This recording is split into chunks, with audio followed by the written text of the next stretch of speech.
It's a pair of old foes ready to do battle once again here at the Mall of Asia Arena. We've seen them time and again, even in the championship rounds. There are some new faces, of course. There's no Durham, there's no Brownlee tonight. Looking to get back on track after losing their last ball games. Meralco and Ginebra will go at it soon. This is the Dean Quinito Henson. Ako naman po si Charlie Cuna. Kami yung maghahandog sa inyo ditong bakbakan sa RPTV. And whenever it's Meralco and Ginebra, something's brewing. There is a tradition of rivalry between these two teams. Kalain nyo ba, 4 Governors Cup finals, both these teams faced off. Hindi nanalo Meralco ni isang series in those 4 finals encounters between these two teams. Now, they're taking it to another level because we're back at the Governors Cup. Maglalaro yung dalawa, and you know, these two teams are in Group B. Okay, you see there are only 6 teams in Group B, and Meralco is 2-2. Ang Barangay Ginebra is 1-2. Both of them are coming off losses. So it's important for them to pick up wins here. Of course, we're still very early in this conference. However, because double round eliminations tayo rito, 2 beses po magtatagpo itong dalawang koponan in this double round eliminations before we go to the quarterfinals. We said nga, natalo itong Meralco sa huling laban nila. Totally outclassed by Magnolia in that game. 14-point victory for the Hotshots. So Meralco nga gusto mag-bounce back ngayon. Ito yung mga numero sa game na yun. Points from turnovers, 80-8. Malaking advantage ng Magnolia in that game. Big reason kung bakit natalo ang Meralco. Also, you take a look at the field goal percentage from 3, 53%. Masyadong mataas yun for Magnolia, and for Meralco only 38%. However, the silver lining in that game, fast break points ang Meralco, shooting 23 points from transition and only 6 points for Magnolia. So that is an area that I'm sure Meralco is going to exploit in this game, because alam natin itong Barangay Ginebra, hindi sila masyadong tumatakbo, short rotation. They want to keep the game extended all the way until the final buzzer. That's right. We'll go over to Eileen Sheena at courtside. Eileen. Charlie and Dean, magandang gabi sa inyo. Adding more salt to the wounds of their last game. Kukulangin ng tao ang Meralco Bolts as 4 of their key players will be unavailable today. Una na dito si CJ Cansino, who has a hip flexor strain. Hirap daw siya makalakad at makagalaw. At dagdag na rin dito si Raymond Almazan, who is suffering from back spasms. Pati na rin si Jason Brickman, who still has COVID. At kung akala nyo tapos na ang listahan, kasama rin dito si Bong Quinto, who just called off this morning due to vertigo. As Coach Luigi Trillo says, unexpected ito, with much of their pieces falling kung kailan malapit na ang laro. But to him, what's important is they focus on the opportunity for other guys to step up, maximizing their ceiling against Barangay Ginebra, who they identified to have difficulty with switches on defense. Balik sa inyo. Maraming salamat at magandang gabi din sa'yo, Eileen. And, you know, that's gonna be tough for Meralco because it's sudden changes in the lineup. You prepared, of course, with at least some of those guys in mind. But now they're gonna face a team that's hungry as well. Gustong manalo Ginebra. At yung Ginebra sa last game nila, also a loss. And that was against Rain or Shine na talagang trailing sila all the way doon na naiwan talaga sila ng Rain or Shine. Well, they were clobbered in points in the paint. Plus 32 ang Rain or Shine in that contest. Ginebra losing badly in that game. That's right. So now they're gonna call the starting lineups. Si Mark Luzon is the man announcing here at the venue. So they're gonna call the lineups for Meralco and for Ginebra. For the Barangay Ginebra San Miguel. From Naga City, at guard, number 4, RJ Abarrientos. Also at guard from Angeles, Pampanga, number 14, Stephen Hall. At forward, number 12, Riley Grigsby. From Cagayan Valley, also at forward, number 1, Troy Rosario. And at center from Sasmuan, Pampanga, number 25, Japet Aguilar. Head coach of Barangay Ginebra is Tim Go. Game officials are Peter Palo, Bing Oliva, Jeff Tantay, and Jerome Guy. This game is under the supervision and regulation of the Game Center. These are the officials: Peter Balao, the crew chief; Bing Oliva, a veteran as well; Jeff Tantay, and Chester Guy, Jerome Chester Guy.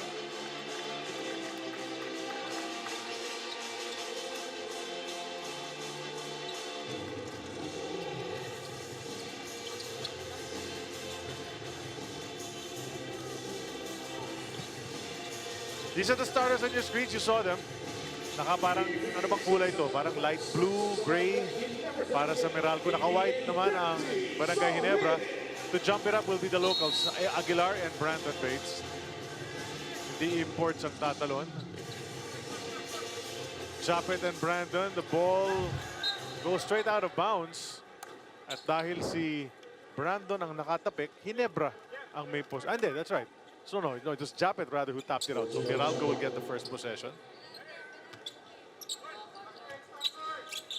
Let's check out the Dean's list, Dean. Para sa Meralco muna, sila ang may possession right now as Banquero is trying to orchestrate. For Barangay Ginebra, Oh, it's Ginebra rather. Yeah, don't force the deep shots. We know that Barangay Ginebra takes 51.3% of the shot from 3 and 4. Huwag na lang ipuwersa yun because mababa ang field goal percentage na at only 43.7. They need to keep the score slow. They're number 2 in defense at 92 points a game, and they need to be able to continue doing that, keeping their opponents to less than 100, plus engage the bigs because kulang na kulang sila sa paint points. They need to be able to get those bigs to go aggressively towards the basket. And immediately they're reviewing something as the players huddle together. Magkabilang koponan. Referee Tantay telling the table officials what to announce. And Troy Rosario is called for a foul.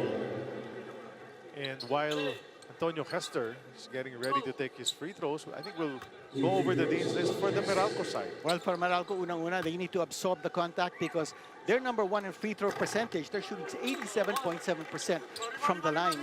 But they're only taking 17.8 free throw attempts. So you need to be able to absorb the contact, go to the line. Clog passing lanes, they're number 4 in terms of assists allowed at only 19.5, while Barangay Ginebra is averaging 25.3 assists a game.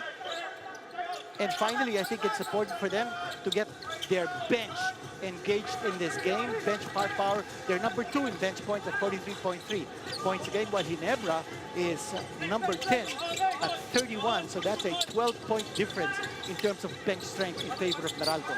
But of course, yung bench depth nila suffered dahil sa report nga ni Aileen kanina. Marami mga main guys na wala. Si Quinto, si Brickman, pati si Cansino. So some bench guys are starters now and they still need to produce. It's 1-0. Naka-split ng free throw si Antonio Hester. They have the ball back. Rioff down to Antonio. Antonio attacks, kicks it out to Banquero. Black from the top of the key. 3 is too strong. Grigsby comes down with the rebound. Ang mukha ni Tayo Webster itong si Grigsby. Tama, oo. Yung New Zealand player. New Zealand player. And there is a foul that's called. And just before we explain kung ano nangyari dun sa last play, that foul, of course, will be on Banquero. Yung Meralco nakakagulat dito, ang kanilang starting lineup, they've got 4 new players in their starting lineup. And that's because of what we heard earlier, the report coming from Eileen that so many players unavailable for Meralco. Kanya po, Bates is starting for the first time, or rather the second time in this conference. Banquero starting for the first time this conference. Black is starting for the first time this conference. And Jansen Rios also the first time to start. Rios, in fact, didn't even play the last 3 games. So Coach Nenad and Coach Luigi really going down to their bench to look for starters against Ginebra. Kailangan talaga dahil sa mga nawawala. Sasaksak si Banquero, no-go. Tapikan ng bola, white shirt daw ang huling nakahawak. Sabi ni referee Tantay, will stay with Meralco, fresh 14 for the Bolts. So good idea for Banquero to attack the inside. Alam ng Ginebra that Banquero is a good outside shooter. And if defense goes closer to him, he can have that opportunity to drive. Oh, that's a lob para kay Bates. He could not complete it. So Banquero says, ako na lang, partner. And that's 3-0 early for Meralco. And that's a small guy getting the offensive rebound. That's hustle on the part of Banquero. Here's Stephen Holt. Troy hands it off to RJ. Abarrientos looking to play a little bit better in this game, lessen his turnovers, but can't get on the jumper. And he was well covered. He tried to use that ball screen, pero nandun yung depensa, nag-switch sa kanya. Bates will lob it for Hefter. And hindi na kompleto man ni Hefter yun. Nakakuha naman ng foul, so babalik siya sa linya where he split the last time he was there. But overall, he is an above-average free throw shooter, si Antonio Hester. Well, he's shooting 92.3% from the line. Comparing both imports, Charlie, what a big difference. Unang-una si Hester, he's the smallest import in town, 6'3" and 7'8". But you know that he's an inside player. By the way, 92%. Kasasabi lang natin from the free throw, and he's already missed twice. Now, Hester is an inside player. Despite his size, he doesn't take too many shots from the outside. In fact, he's averaging only 2 to 3 outside shots in terms of 3 and 4 a game. While si Grisby, who happens to be 10 years younger than Hester, has only played in one foreign country, Luxembourg, outside of the Philippines, while it was Hester has played in 9 countries. So you see the experience factor, the age factor, all the advantage for Hester. Hey, tight passes. Look at that defense from Meralco. Nahihirapan magpasahan ng Barangay Ginebra. Now was tapped out. It'll stay with Ginebra, but 11 seconds na lang sa kanilang shot clock. Well, good scouting on the part of Meralco. Alam ng Meralco, ang Ginebra, hindi sila masyadong pumapasok sa loob. They're getting the ball outside the perimeter, looking for those outside shots. You see Grigsby. He's not going to attack. He's going to try to score from medium range. Maliit ang pantay niya, so sasaksak si Grigsby. And he gets that I take it sweeping back. hook shot. I take it back. Oh. This guy's not supposed to be a scorer from the inside. Gusto mo matake sana sa loob si Hester, but he was umbrellaed in there. So linabas na niya ulit, 10 to shoot. Banquero on the move, wanted to cross court. But Abarrientos in the passing lane. RJ is fouled by Jansen Rios. So they'll have it on the side. Now, you know, Ginebra did not have the numbers in that transition attack. It was 2 against 3. Ginebra, not a good fast-breaking team. Ito makikita natin ang ginawa ni Riley Grigsby, attacking the defense of a much shorter Banquero. Sabi natin, this guy takes 45% of his shots from outside. But that time he went inside because he saw that yung dumedepensa sa kanya, mas maliit sa kanya. And he was trying to do that again. Brandon Bates, hand-checking. Gets called for that personal foul. Oh, rather. Yeah, it was Rios. Yeah, Jansen Rios. Well, Rios is the import defender ng Meralco, so he's going up against Grigsby. Coach Luigi on your screens, observing the proceedings. Not even 4 minutes into this ball game. Second game of our PBA Friday doubleheader. Japet can't hit it inside. Ito na ang Meralco. Bates over to Banquero. Banquero balik kay Brandon, rolling to the hoop, and Brandon gets the basket. Pick and roll situation, and Brandon Bates finding himself wide open. Huli na kulang yung depensa sa interior ng Barangay Ginebra. And that's a 6-2 lead for the Bulls on that nice feed and finish from Brandon Bates. Timeout.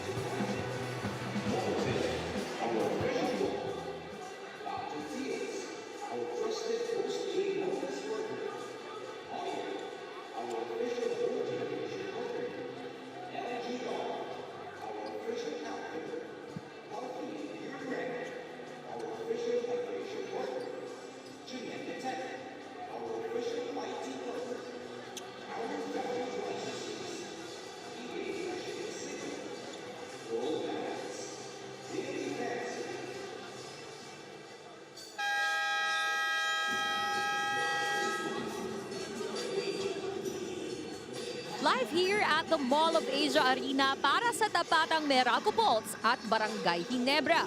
And with Coach Tim Cone calling their last game as the worst they had in a long time, binigyang pansin ni Coach Richard Del Rosario ang kanilang depensa, giving away 54 points in the paint and being out-rebounded 46-37.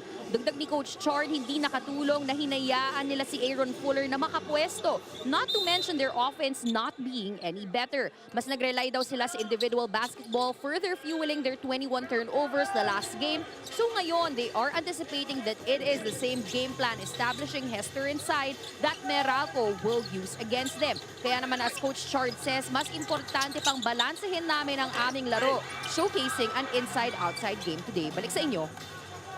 Maraming salamat. That was Eileen Shi reporting on that Meralco attack. But right now it's with Rios. Well, you notice that marami rin din yung mga tira ng Ginebra on the inside.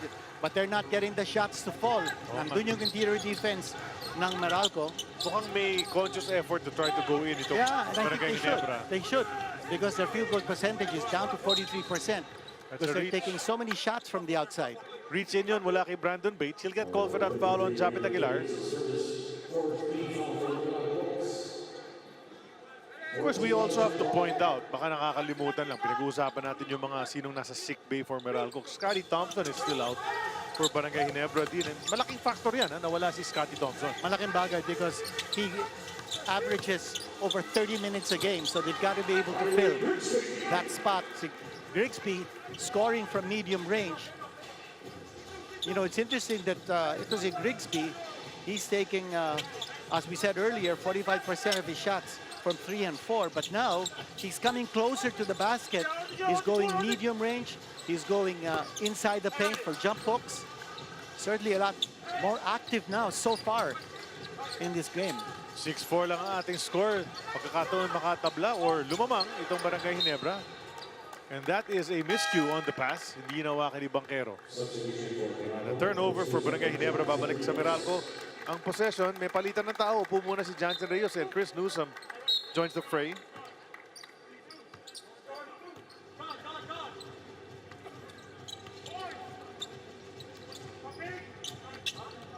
Black handling. Screen from Bates. Aaron, nasaraduhan ng pindo. 8 to shoot. Banquero didiskarte yan itong import. Sabay kick kay Hefter. He'll try to go baseline. Shot down. Fade away. That's a miss.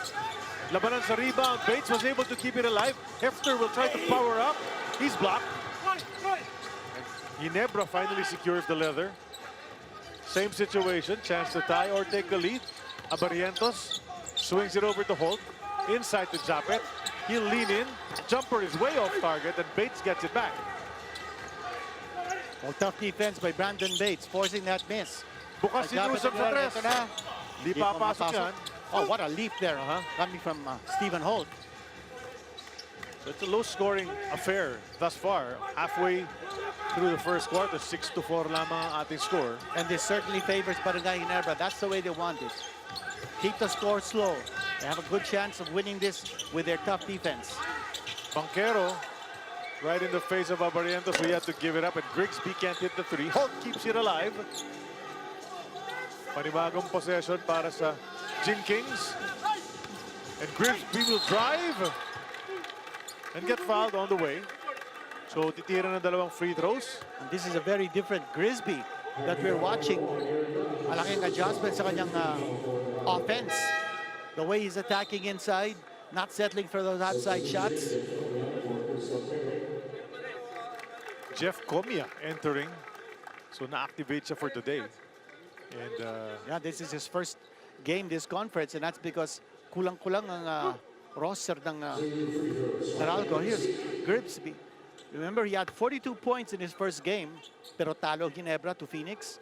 Then he had 18 against Blackwater, nadalo sila. Then 25 against Rain or Shine, talo din sila. ito nga masama sa mga losses. Ang taas ng kanyang point production, Oo. pati rebounds.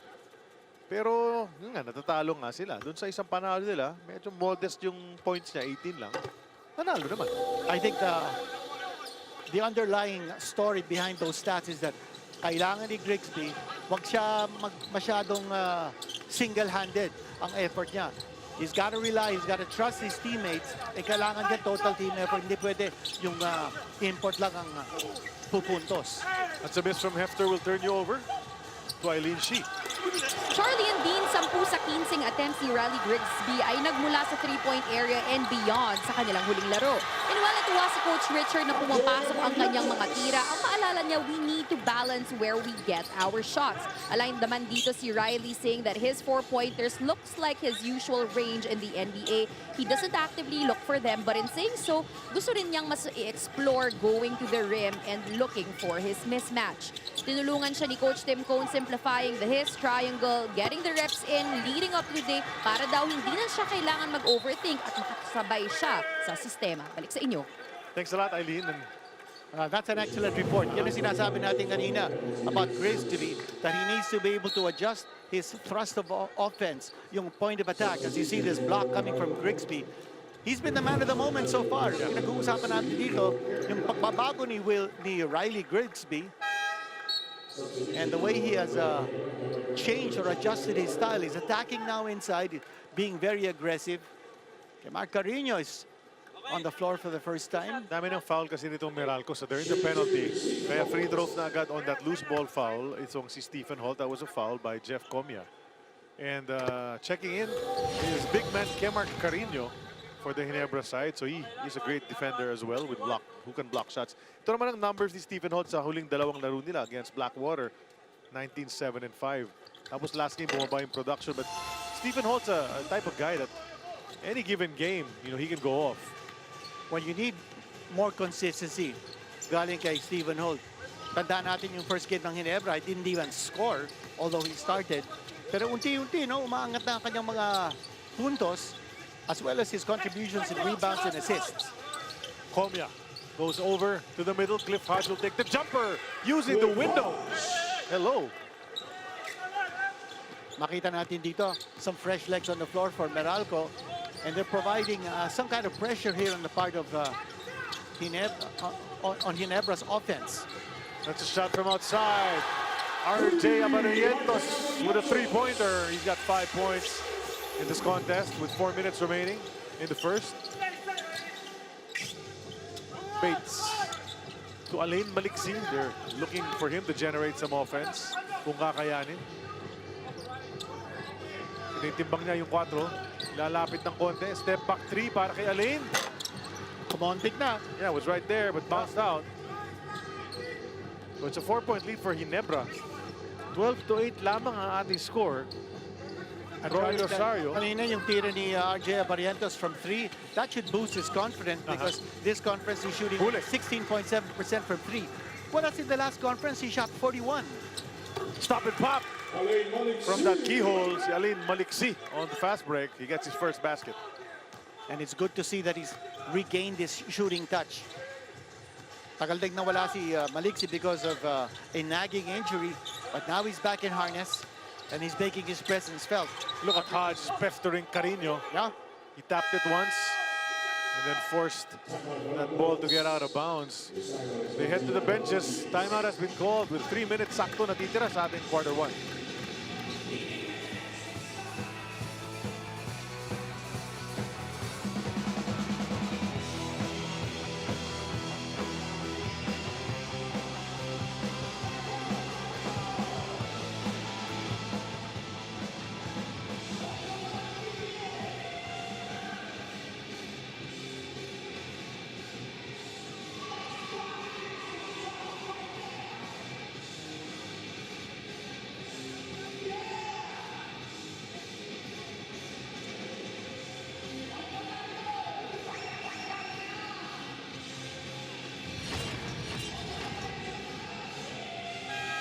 Last ball game, Barangay Ginebra dropped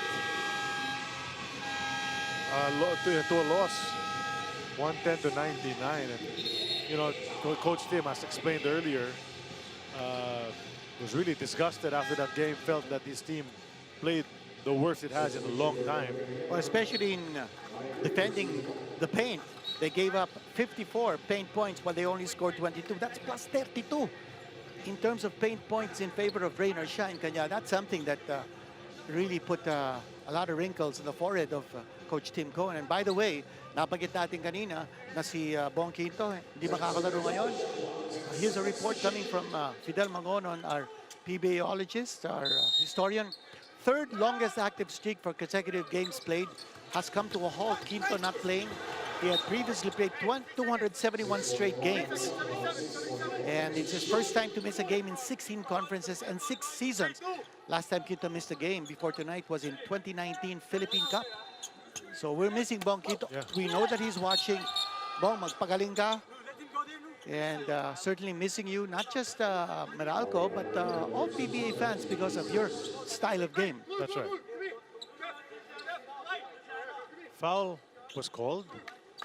Tama ba? Yes. Si Yusam. Grigsby at the line. And of course, not penalty situation agad ng Meralco. So this is free throw shooting exhibition on the part of Ginebra. Kakaiba rin yung release dito si Grigsby when he's at the line. a bit unorthodox. But he's made 2 out of 3. One of the few guys, because of the pandemic, who played 5 years of NCAA basketball for Seattle University, given an extra year because of the abbreviated season due to the pandemic. Si Quentin Millora Brown, ganun din. Yeah. Here's that. Maliksi wanted to drive, but back out to Comia. 8 seconds to shoot. Newsom now will attack the rim. Leave it for Alain. Good setup. Can he complete it? No. And Grigsby tracks it down. Now Abarrientos to the trailer Troy. Balik kay RJ. Down to Grigsby. Swing it upstairs for a 4. It's going to be short. Wide right. Maliksi. Step back 3 again. That won't go. Bates stops it to Comia. They keep it alive. Newsom and Hodge. Nagpapasahan yung dalawa. At may konting tulak si Kemar Carino. Matatawagan siya ng kanyang first personal foul. That's a 13th foul ng Barangay Ginebra. Bates actually doing a good job of carving space para sa kanya inside the shaded area. He gets replaced now. But Bates, by the way, he's been included in the 30-man pool for the Asian Games.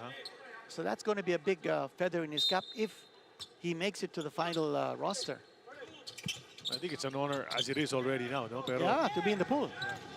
the step back si Comia. Way off ang kanyang tira. Hasn't seen too much action. As we said, it's first time he's played in this conference.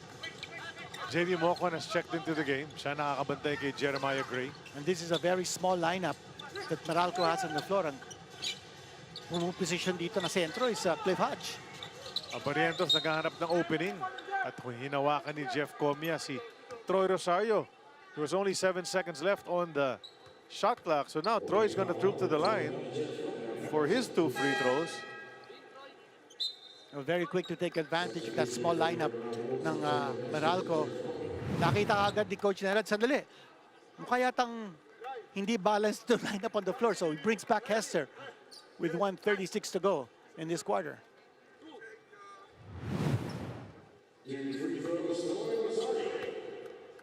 So Troy's at the line. And he's thrived since coming over to Barangay Ginebra. He's a big hustle guy for Coach Tim Cone.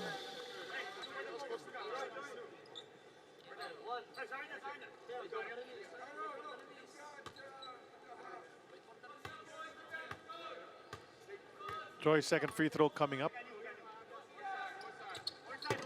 And this one pops out. So 1 out of 2 for him. 15-10 is our score. Just a minute and 32 to go. 8 free throws given up by Meralco for Ginebra. On the other hand, Meralco has taken only 4 free throws. Mocon out to Hodge. Now Newsom. Di makapasok. So Hodge will take a long shot. That's way off, but he knew that Antonio Hester is there underneath. Got an offensive rebound, tapped out of bounds. Only 2.5 seconds sa kanilang shot clock, team. So kailangan magmadali.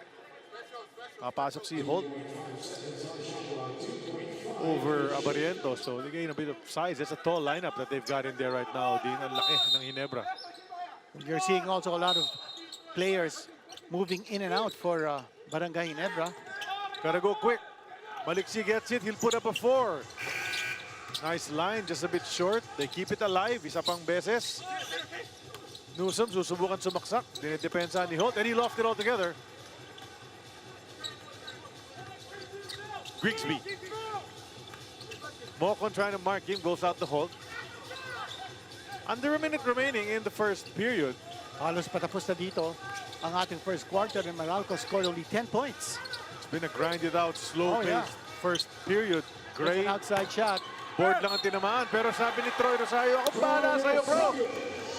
Puts it in with a chance for the 3-point play. That lead is up to 7. Could be 8 with the bonus free throw coming up mula kay Jeff Troy Rosario. Diyan mo talaga maaasahan si Rosario. Look at the way he positioned himself to get the offensive rebound. Magaling mag-anticipate. He was watching that shot, knew it was gonna hit wide left on, At saka off the board. he sealed his man. Kanya nung pumunta yung bola sa kanyang side, easily got the rebound and the shot. That's a 3-point play galing kay Rosario. The guy's averaging 5.7 rebounds a game. maaasahan yan sa rebounding, especially since Japet Aguilar really hasn't been playing his usual game. He's averaging less than 20 minutes a game. Si Japet. Newsom crosses the timeline. Went to Hester, but the spacing was horrible. So they lose the ball one more time. Dihandasi Antonio ron. And just a bad first quarter for Meralco overall. Couldn't shoot. A big opportunity here for Barangay Ginebra. I think Meralco is having to adjust big time to the lack of personnel. Tama. Remember, 4 new starters in this game. Ang daing nawala sa kanila. Muntik na. Last shot time para sa Meralco. Tumatakbo Subukan sila. nila makalapit. Nakuha ni Abis naman in the passing lanes. And Abis will run the other way. Oh, but he lost possession. He's gonna get called for the double dribble. At may pagkakataon pa Meralco.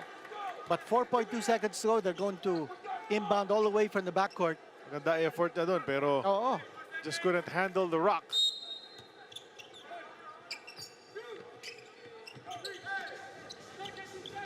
They have to Banquero put it up. There off it one is. leg. Hits the top of the backboard at the end of the first 12 minutes of action. Ginebra trailed early, but then came on strong. 18-10 is our first quarter score. We'll be back for some second quarter action here to the Mo Arena.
Less than 20% from 3. What a big drop from his excellent play in the previous conference. Kung saan nanalo ang Barangay Ginebra ng Commissioner's Cup crown. Ito yung tira ni RJ Abarrientos. That came from 3. And here's more action coming from RJ And yung Abarrientos. first basket Yeah. that actually gave them the lead. Then he followed it up with a 3, as you mentioned. That's So- 5 points so far for him. Ito yung sluggish start, yung Commissioner's Cup compared to Governor's Cup. Ito rin yung sinasabi natin sa 3-point percentage, 42% from 3 and now less than 20%. And this is something he needs to address. So maraming turnovers, 3 a game. Eileen, what do you have to say about that?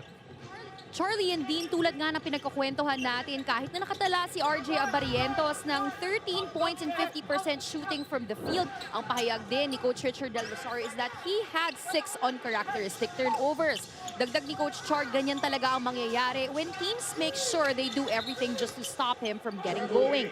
Ang gustong makita ni Coach Chard is for him to adjust to the defense regardless kung big or guard ang dumedepensa sa kanya. As he says, hindi siya pwedeng magpa-pressure, taking it upon himself to make up for Scotty's absence.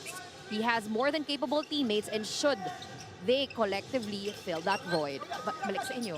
Thanks a lot, Eileen. Well, see how that happens. And the teamwork has to be built on trust. Tama. Here we go. Newsom kontra That's a Carino. 0 of 3 so far mula sa 3-point line si Chris Yusuf. So that shot is not falling for him. They start out the second period with nothing. Abis now.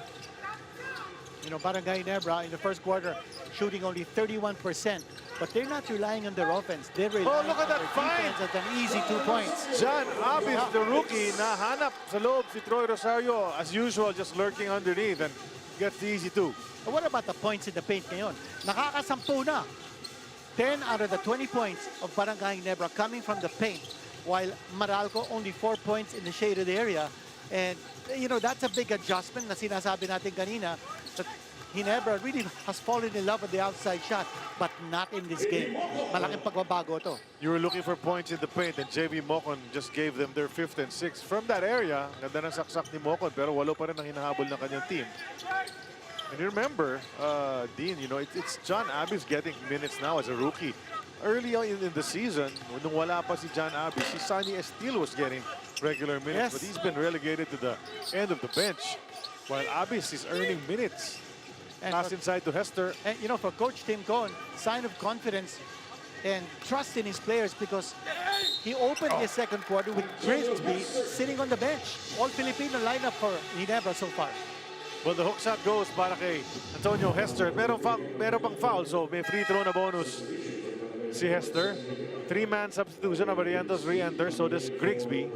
And Ralph Koo sees his first action.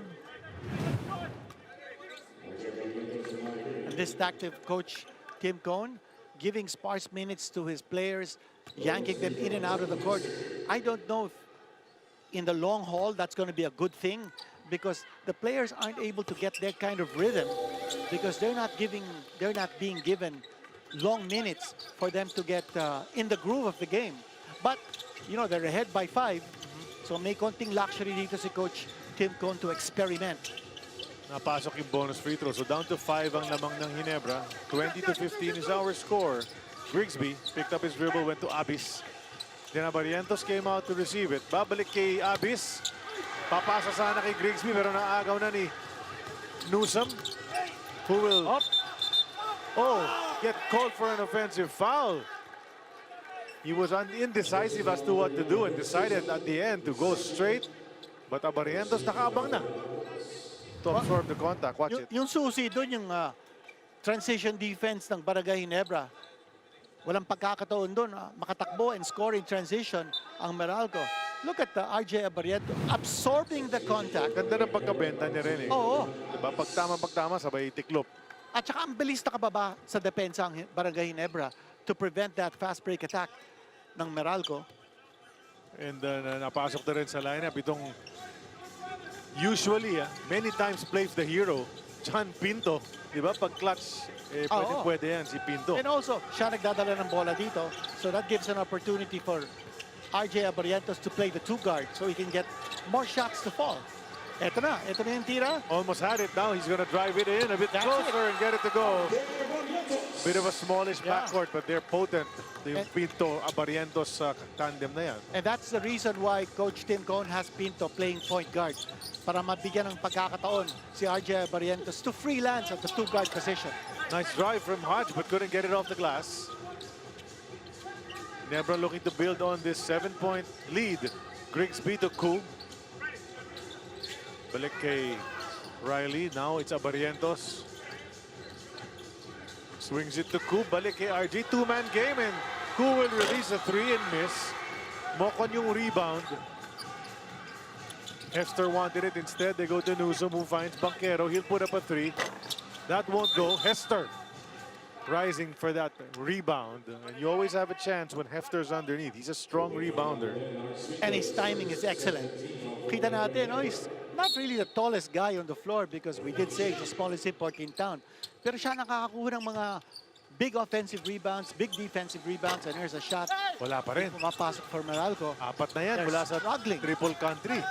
Nothing from Newsom. At those are good looks. Hindi lang pumapasok yung mga tira nila. Grigsby to Holt. And that's taken away by Banquero. Sabay may tulak. So offensive foul ang tatawagin kontra sa Barangay Ginebra. Good anticipation on the part of Banquero who slammed into the front row seats over there. Charlie, natutuwa ako sa actuations ng ating referee. He's a little bit of a showman. Referee number 14. Well, it's entertainment then, di ba? Yeah. Although we didn't catch that on our cameras, but you see.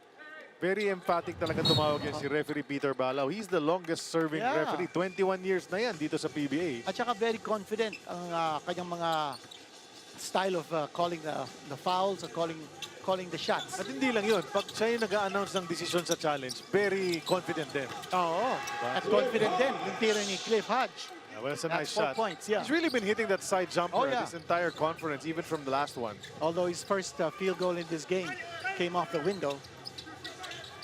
Balik sa Points. lima. Oh. Yeah. Grigsby, hindi nakakahawak. Oh, hindi mabigyan eh. He had 7 points in the first quarter. He's Abarrientos once more. He'll take Takes it. it over Banquero.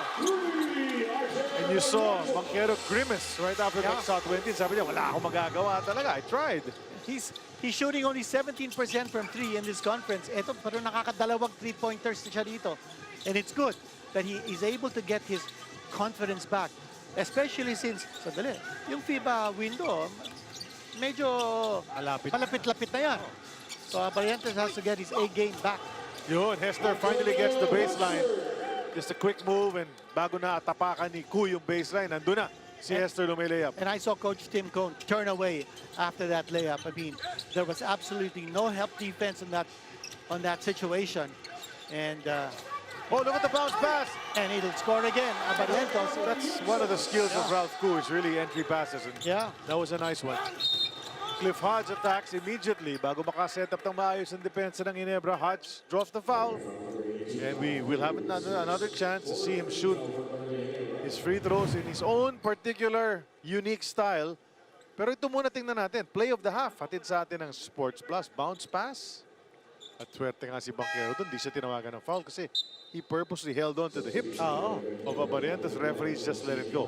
Abarrientos with 12 points in the game so far. We're only in the second quarter. By the way, his conference high is 14 points. So, He will. malapit-lapit na yun. Oh, he will Malapit-lapit go over na yun. that. He will definitely exceed Oo. that. Without a doubt. Here's Cliff Hodge. Almost 10 points a game, 6.5 boards. That's too strong. 78% free throw shooter. Of course, that just went a little bit lower now after that miss. And he will hear it from the crowd anytime the opponent sees him miss like that. Kakantsawan siya. Sanay na si Cliff dyan. Ito, meron siyang sariling style in releasing the free throw. Holds it up with one hand, and then he shoots with the other hand, but he missed both. But look who gets it. Antonio Hefter underneath. Kept it alive. Now it's with JB Mocon. Balik kay Hefter. Didiskartehan niya. O titirahan niya si Ku, but he can't get it to go. No, he's not a good outside shooter. He'll need to come close to the basket for his high percentage shots. Probably And if could you're have gone Ginebra, around. ibibigay nila yung tirang ganun. Abarrientos in the paint. Titirahan na naman niya si Banquero. Ito na. Humingi pa ng foul. He has now tied his conference high, 14 points. For RJ Abarrientos, he has gone berserk. Offensive-minded siya ngayon. 10 points na, lamang ng Barangay Ginebra. Biggest lead of the game. Black goes out to Hester, who swings it to Mocon. Tres yan kung papasok. Way off. Pagsak si Pinto, no call. Here's Abarrientos. He's a danger from any point. So Banquero's trying to stick to him. Pero titirahan naman niya. He's feeling it. Pero mintis yun. Rebound Aaron Black. 5 and 32 in the second period. Mag-iiwanan na ang Meralco. That's a three. Yeah, but that's way off also. Their threes are not on target. But here's Hester once more. Couple of turns and he gets the basket inside the paint. That's what he does. Antonio Hefter, siyam na puntos na para sa kanya. That's where he does his damage. Eto, balik kay Pinto, the ball handling chores. Kanina nakita natin with Abarrientos, he tried to take the shot all by himself. That ball has to keep moving around. Now Grigsby, one-on-one on the strong side. Oh, that's going to be a foul. Offensive foul on Grigsby, right? Because natapikan na siya. Uh-huh. Alam mo, sana makita natin yung gestures dito ni referee Balaw. Ang gandang panoorin eh. But here is the foul by Grigsby. Sabay tulak. Yeah. Ayun. Nakita natin May clip si Balaw. tayo nung mga senyas. Yeah. Hope we Referee. can get more of a glimpse of Peter Palau's actuations on the floor as a referee.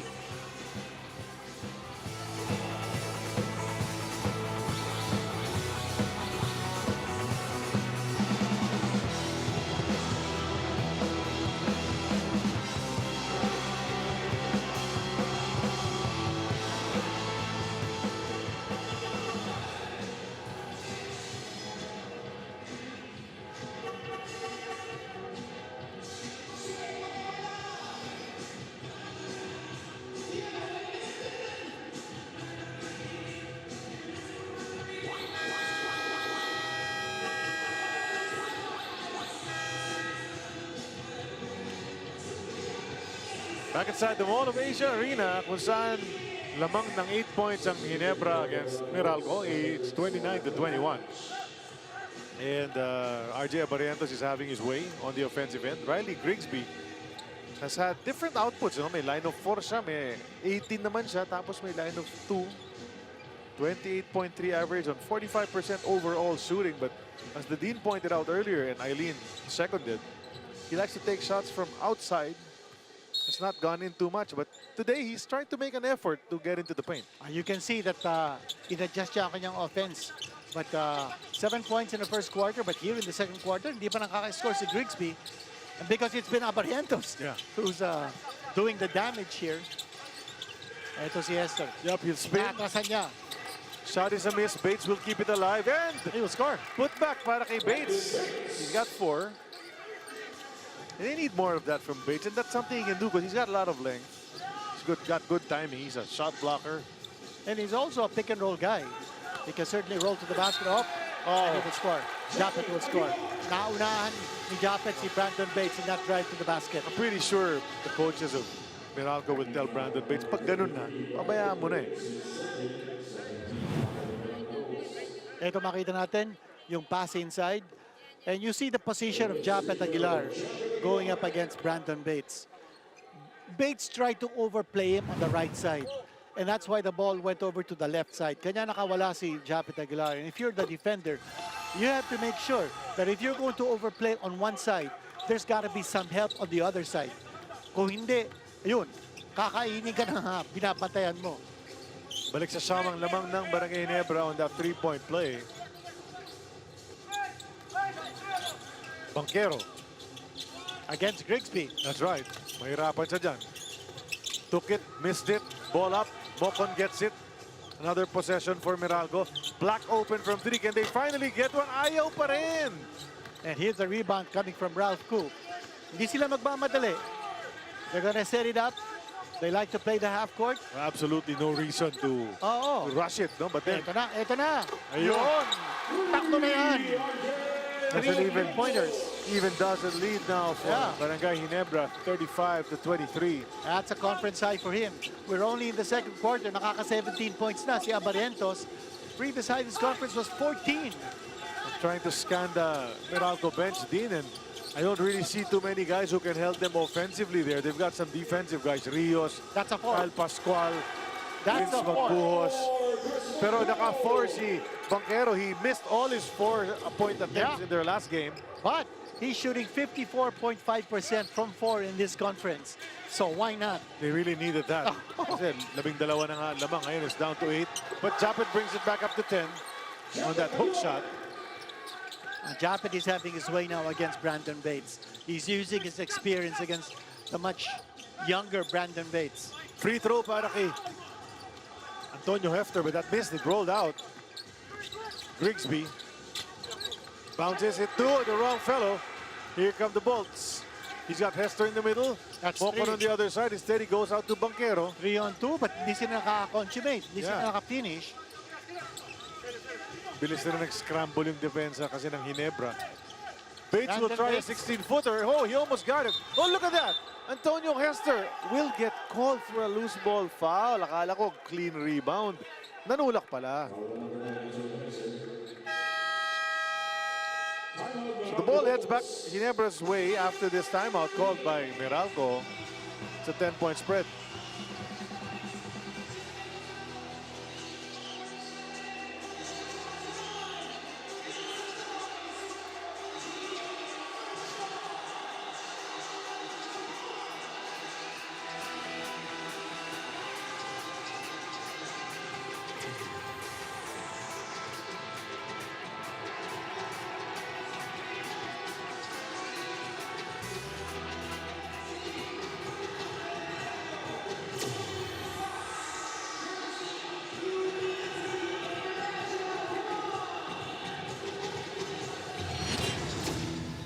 Talagang kailangan pag-usapan si RJ Abarrientos. Dahil mukhang ganadong-ganado at naamoy niya na pwede sila manalo in this game against a depleted Meralco lineup. It's an opportunity for him to be able to get back his confidence At inaayaan niya man ni Coach Tim Cone na si Abarrientos take the lead in terms of offense. At hinahanap siya ng kanyang mga kakampi like Ralph Gu. What a nice bounce forward pass para kay RJ Abarrientos, and he scores 17 points so far para kay RJ. Already, no? Yeah. Almost half the points, almost half the output. And but Meralco's really struggling, Dean. I mean, we know that they have some players out, but even their main guys, the defense has affected them. Hindi sila makatira cleanly. Newsom has missed all his 3-point attempts. Again, it's Pinto bringing up the ball, playing the point guard position. That's a big adjustment on the part of Coach Tim Cone to do that. Grigsby nowhere to go, so he just attacks the basket, puts it up, and gets it to go.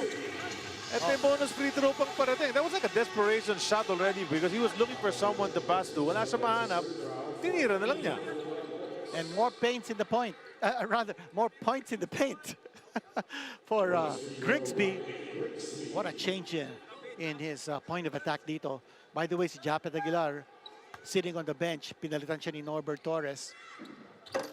May potential to si Grigsby. May moves ito. He's got an array of offensive moves. I think he's just getting himself more and more familiar with the flow of the offense. I thought in the games that they lost, he sort of took a lot of shots on his own. He did get his numbers. Yung nga lang, natatalo sila pag malaking pinupuntos niya. Pero laki nga rin ang pressure sa kanya dahil nga napakalaking sapatos na kailangan niyang punuin eh. Oo naman. Diba? Size 100 eh. Si Justin Brownlee. So here's Black, step back. Doesn't get it. Bates will keep it alive. Black himself will retrieve it, but the shot clock did not reset. So Alain has to take it, and he can't make it.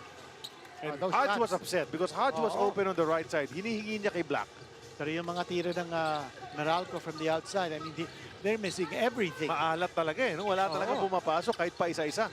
Field goal percentage ng Meralco is 27.5% so far. Here comes Abarrientos. Oh, what a move. What a move and what a shot! Samantalang si Abarrientos kahit saan, pumapasok ang tira. Oo. 19 points. Nakita niya, malaki ang kanyang kalaban.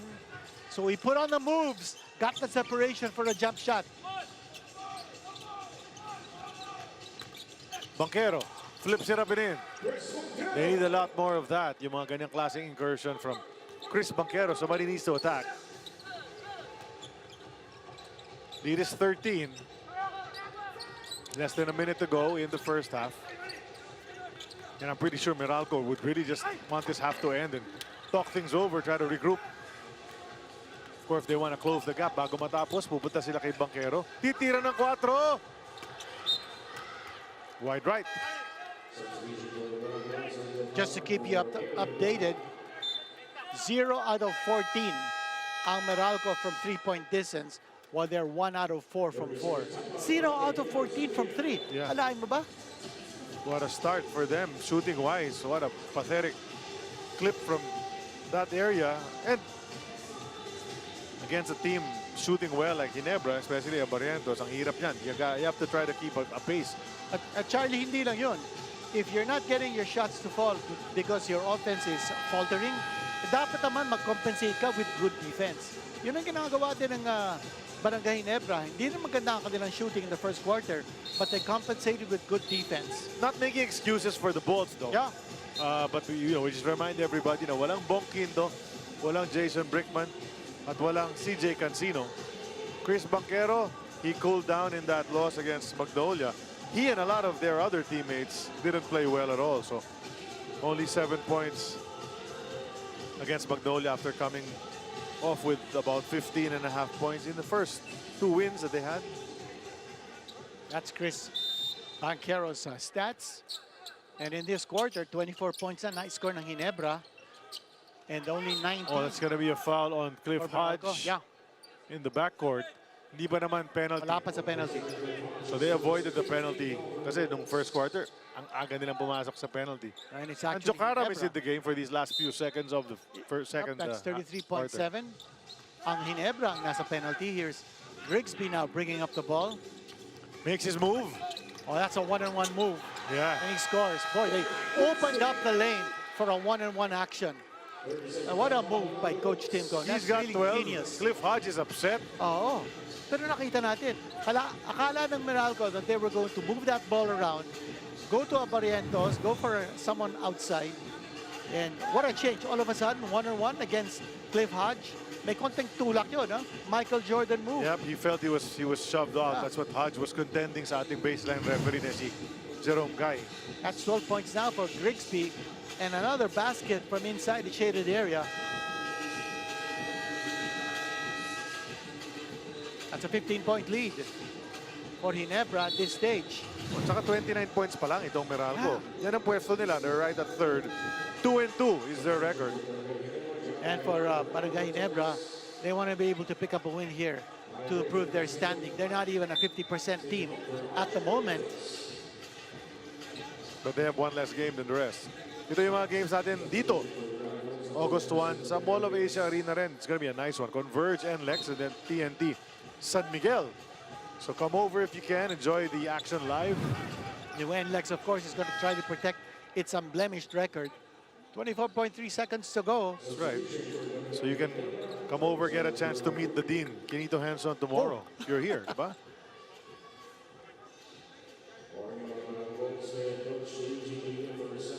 Now, warningan si Coach Luigi for resentment to a non-call. He didn't like that shove on his main guy, Cliff Hodge. Last shot time, more or less. There's like a second difference between the clocks. Hester checks the clock. Wants to make his move at about the 9-second mark. Ito na nga yun. Didiskarte na si Antonio, iniiwan kay Banquero, hindi makatira. So what's he gonna do? Just take it and miss one more time. Hefter trying to keep it alive, but time will expire. So nothing materialized doon sa huling sequence para sa Bolts. At 29 points lang ang kanilang kinaya. So first 24 minutes. On that last play, Meralco should have realized nasa penalty Ginebra. They opted to take the outside shot. Dapat sinaksak nila yun. Try to get that foul, go to the free throw line.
Watch.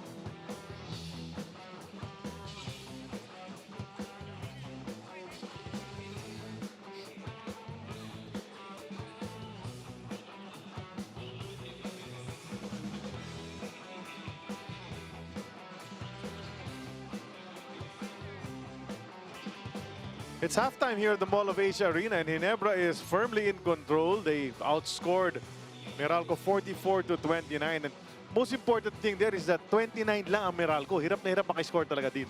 10 points in the first quarter, 19 points in the second quarter. Hindi lang yun, yung kanilang field goal percentage down to just 26.7%. While ang Barangay Ginebra, hindi lang maganda ang kanilang depensa, pati yung offense nila, napakaganda. They're shooting 51.6% from the field. RJ Abarrientos already with 17 points. And that's a new conference high para sa kanya. Ito yung mga stats kung titingnan mo nga. Sa 3-point field goals pa lang, 0 ang napasok ng Meralco. In that entire first half, they were throwing up bricks from outside. Grabe. Pero yung bench points sila, nakaka-advantage sila.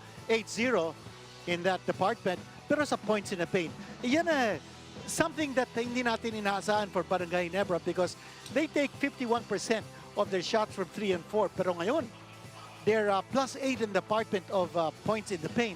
And mind you, in this game so far, yung kanilang tinitira from 3 and 4, that's down to 29%.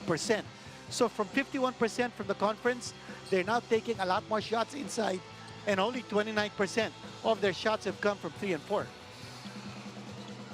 So yan ang problema nga ng Meralco na. Really scrambling. Look at that. Now nobody's in double digits. Hester tried his best, has 9. Banquero with a 4-pointer has 8. Pero sa kabilang panig, yung nga, si Abarrientos running wild with 19 points. Riley Grigsby with great support, 12 points. And then dyan na iba mga big men. But yun na nga. Actually, Meralco's lucky to be down by just 15. The way that they were shooting horribly. Yeah. And then, hindi nga sila makatres at all. Medyo pinagbigyan pa sila ng Ginebra sa lagay na yan.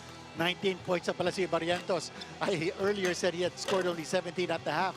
But Pumilit pa yata ng isang jump shot bago tama, natapos. oo. Kanya, that's the updated scoring stats.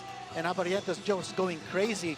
At maganda yung mga adjustments si Coach Tim Cone at this stage with Pinto playing point guard, allowing Abarrientos to freelance at 2 guard. Let's check out the play that you pointed out in that first half. Just to show how some execution if done, at least on the Meralco side. Well, for the Meralco side, take a look at their execution. And you see the two-man game with Brandon Bates providing the pick. And then because of the two-man game, look at the wide open space on the strong side. At mabibigyan ng pasa si Brandon Bates and he will score against Troy Rosario. There was the defense there, but just one-on-one defense. Bates is taller than Troy Rosario, so he was able to score off that pick-and-roll play. At ito naman yung isang play ng Barangay Ginebra. You take a look at what Brandon Bates did here in trying to defend Japet Aguilar. The ball is outside. Hinanap nila si Japet Aguilar. He had one step ahead of Brandon Bates because Bates overplayed on the right side. And if you're the one who's passing, titignan mo kung ano yung libreng puwang ng papasahan mo, and Japet Aguilar got that pass on his left side, and that's why he was able to score easily. Yes, right. Quick turn lang para sa kanya. Ito yung updated deeds list para sa Meralco Bolts. Well, for Meralco, it's 1X mark and 2 check marks. Yung absorb the contact, they've only gone to the line for 7 free throws compared to 11 for Barangay Ginebra. They have not been able, or they have been able to clog the passing lanes. Only 5 assists for Ginebra so far in this game. At saka yung bench firepower nila, 8-0 on that department. That's also a check mark. So, Meralco's not completely out of it. They've got 2 check marks in our report card. For Barangay Ginebra, it's all green. All green. Green and go. That's 3 check marks for Ginebra. They've been able to get the shots from the inside. They're not forcing their deep shots. They're keeping the score slow. Only 10 points for Meralco in the first quarter. Plus, they've been able to engage the bigs. Si Troy Rosario nakaka 6 points na. Japet with 5 points. Especially si Grigsby, not settling for those outside shots. He is attacking inside. Like to see what Ginebra will adjust here.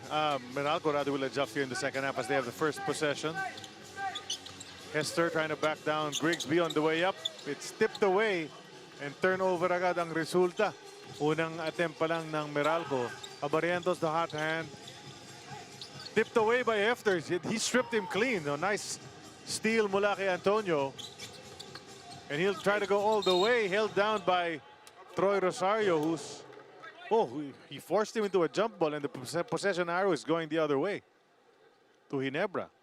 But kanina nakita natin, that swipe by Hester on Abarrientos. Abarrientos tried to execute a crossover. You don't do that when you've got a defender who's crouching low. That's why a lot of the coaches are saying you gotta stay low on the defense, because you might be able to get that ball off the rebound, off the bounce, off the floor. That's right, exactly what Hester did, but he lost that possession on the other side on the tie-up.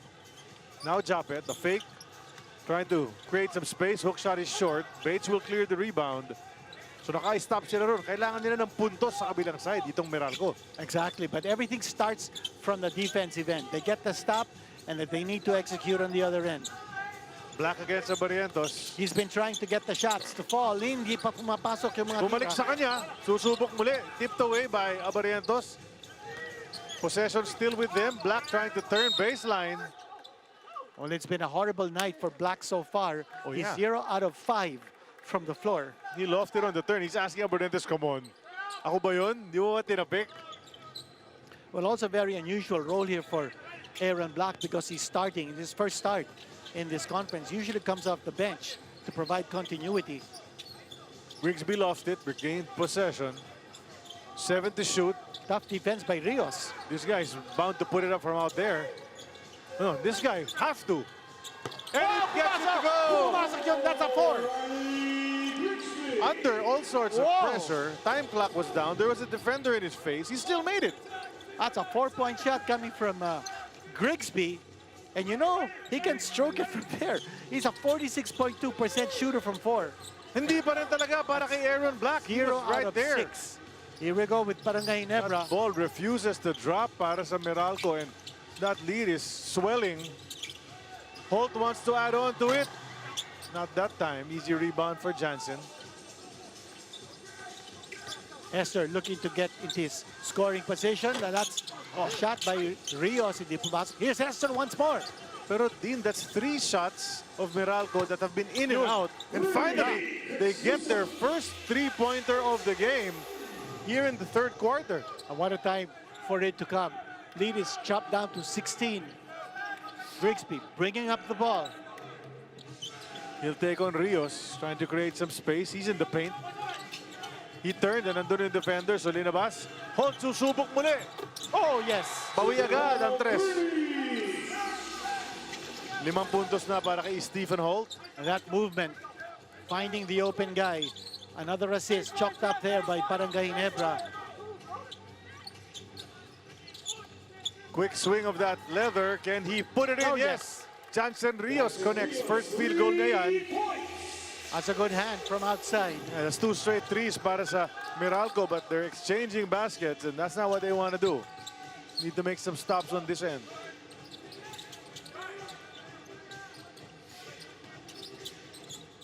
Grigsby, 7 to shoot.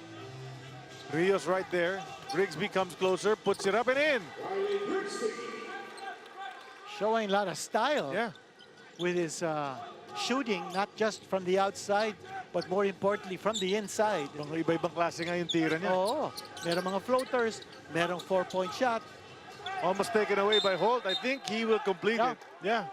Referee Bing Oliva tells Jerome Guy, yep, nakita ko tumama sa hita ni Hester. So more woes here for Meralco. Record nila is 2-2. Barangay Ginebra needs this win rather badly. Record ng Ginebra 1-2. They're coming off a bad loss to Rain or Shine in a game which Coach Tim Cone said was probably their worst performance in a while. That's right. Let's hear from Eileen Shi. Charlie and Dean, ang 0 of 16 from the 3-point line ang naging concern ni Coach Luigi Trillo at the half. Ika nga niya, number 1 kami sa 3-point shooting, averaging 39% from the field. Kaso lang, we have been stagnant, sticking to our ISO ball and being bothered by Ginebra switching and size, especially on the rebounds. Looking ahead, ang utos niya is to have more confidence in shooting, chipping away at the lead by figuring out how to limit RJ Abarrientos, who exploded for 19 points in the first half, and also playing with more tempo. Balik sa inyo. Thanks a lot, Eileen, for that. And, well, they're trying, but yun, ganyan yung mga tira nila in this quarter, except for those 2 3-pointers. So the shots have been right there, but just not quite. But Hefter have 2 free throws to take. This might chop it down to 14 if he can make them. Well, Charlie, good idea for Meralco. Si Aaron Black, struggling from the offense. 0 out of 6 from the floor. Hinahanap niya kung sino yung libre, especially si Hester. Mahanap siya sa loob. He's gonna pass that ball, and Hester finds himself at the line. Kanina, he missed a couple of free throws. He did. Dalawa yun in that first half. Hester, this is his 4th time to play in the PBA.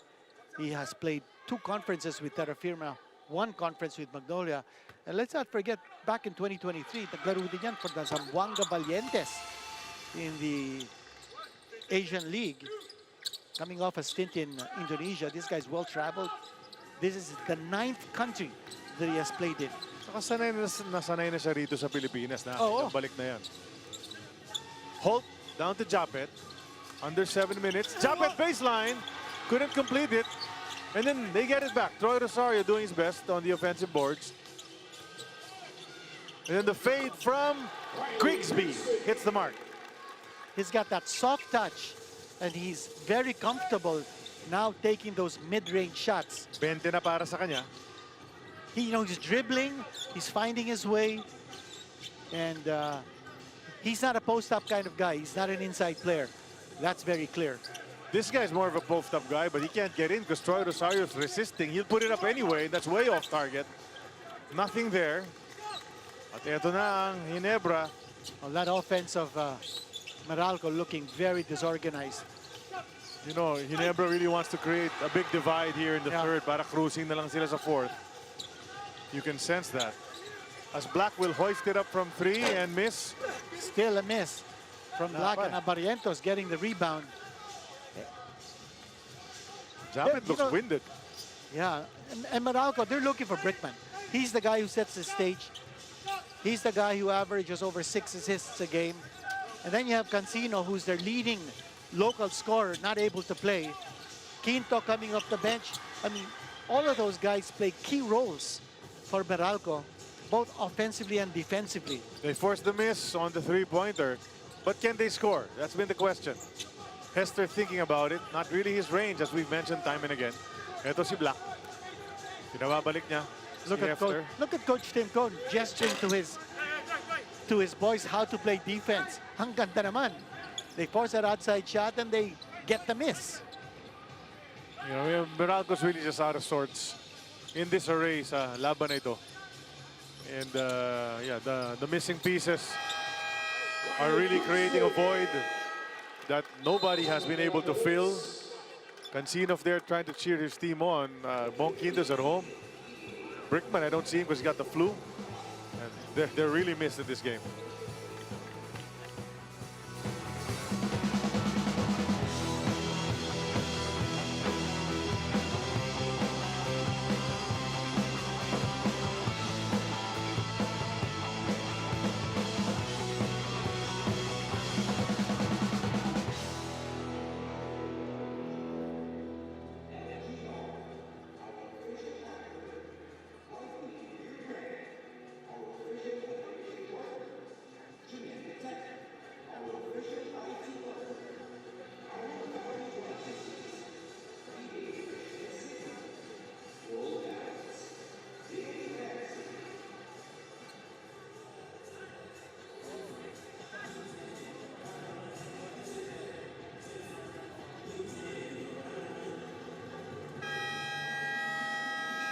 Well, Riley Grigsby has come into the Ginebra lineup, trying to make an impact, and he surely has in this game with 22 and 8 so far. Nice percentage shooting din. And iba-ibang klaseng tira nga, not being a one-dimensional, just spot-up outside shooter. He's been trying to go into the paint as well.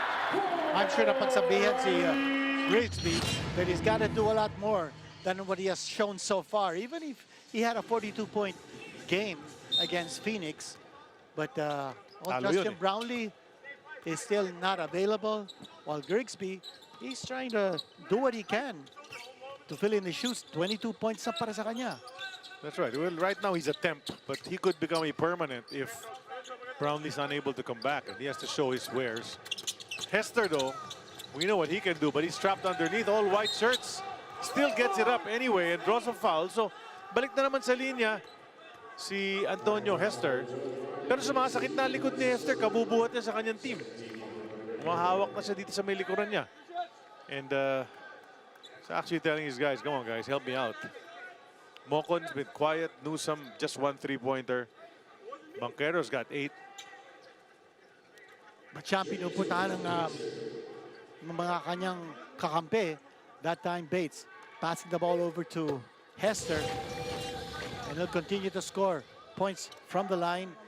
Last time out against Magnolia, 28 points, 10 rebounds, 2 steals.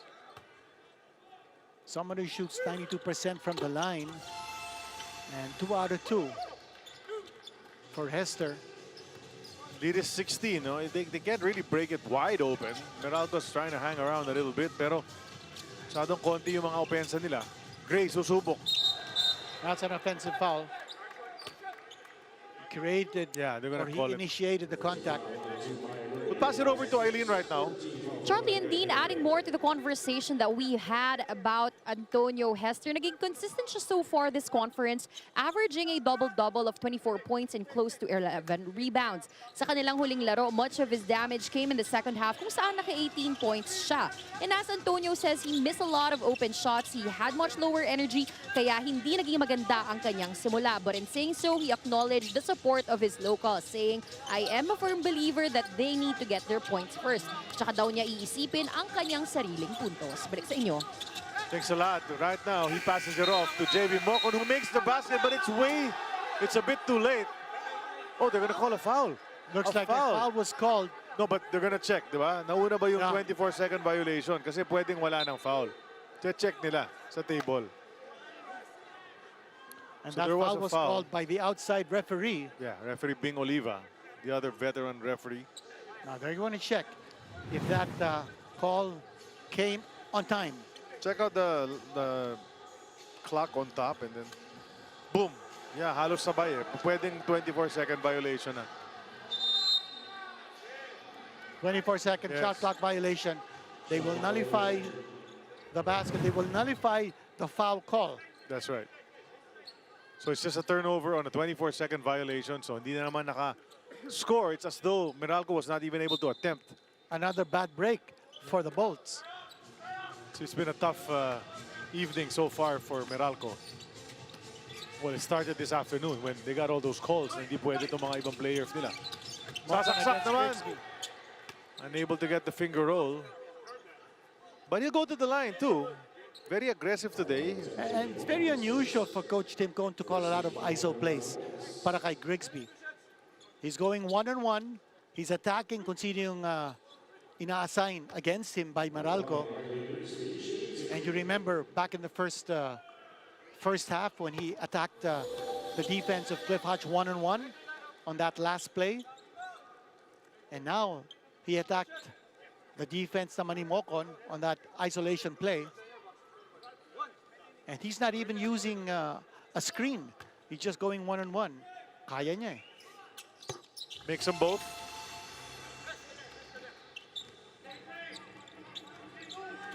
Lead back up to 18. What's Meralco gonna do? Get it inside. Chris Banquero is now in double digits. The easiest 2 points scored by Meralco in this game. Walang madali talaga para sa kanila so far. Grigsby trying to go to work. Ralph Koo bouncing underneath. Troy knew what to do but just couldn't execute it properly. That's a Detres three. si Koo. Ayun! Napaganda pa yung release ni Troy Rosario. At nakita mo yung ginawa ni Koo. He's mimicking Justin Brownlee by throwing that flying kiss to the crowd after making that three. That's another high-low play. And he will score again. Hester powering up right there. That one power dribble, getting up. And able to release. Soft touch by the big man. Bonus free throw coming up. But they need a lot more of those kinds of plays from everybody. Need to be a little bit more aggressive. Ito yung high-low play na hindi na-anticipate ng Barangay Ginebra. Another score. Yeah, no power dribble pala doon. He just bumuelo lang pala si Hefter. Ito naman yung 3-point shot galing kay Ralph Koo. Kompleto na naman. So he's putting up numbers, but the lead is still 16 right now with 3 minutes and change remaining. I want to take advantage of this opportunity to greet Mark John, who works in the Celebrity Eclipse Cruise ship. My daughter was saying if he can be greeted because he's a huge PBA fan. Si Iba pa Mark yan John. kay Magu. Mark John. Yeah. Iba pa yun, ha? Baka mag-anak niya. Ito si Grigsby backing down Mocon. Labas kay Koo. Katetres lang. Sabay balik kay Grigsby. Kailangan tumira. Ka-4 ba? Wala. Air ball. And si Grigsby, tinignan niya muna yung shot clock. How much time was left? Kanya tinira niya from way outside.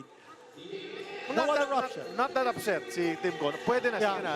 Just do better next time. And anyway, we're up by 16. Take a timeout.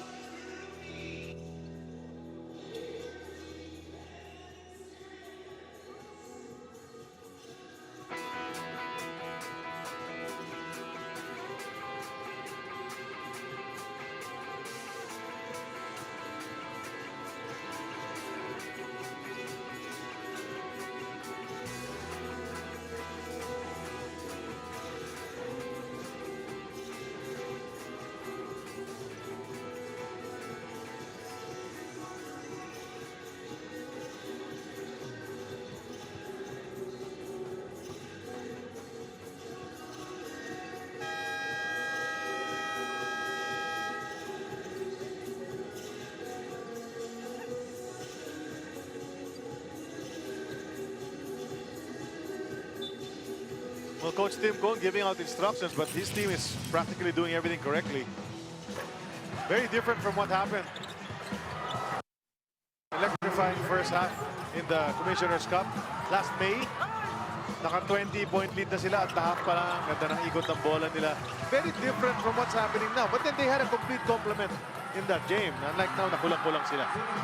Well, nakita natin in that replay, a lot of balls being passed by Jason Brickman. They're certainly missing his presence sa laro. Jason Brickman. Eh, kanina, one of the walking wounded of Meralco, si Raymond Almazan, I caught him during the timeout giving pointers to Brandon Bates. And that kind of communication is very important. A veteran in Almazan giving instructions to 26 years old, si Brandon Bates. And Hefter continues to just go to work. Gets it at that both spins. Contact na naman, bonus free throw. Parating. Dumadami ang puntos dito. Tama. Antonio Hester here in the second half. Same as it was last game. Diba nakwento nga ni Aileen na I think 18 or 19 of his total was in the second half. Or were in the second half. Just going back to that team up between Almazan and Bates. Almazan is 36 years old. He's actually one of 7 players over 35 years old for Meralco, while Bates is 28 years old. So check that, not 26.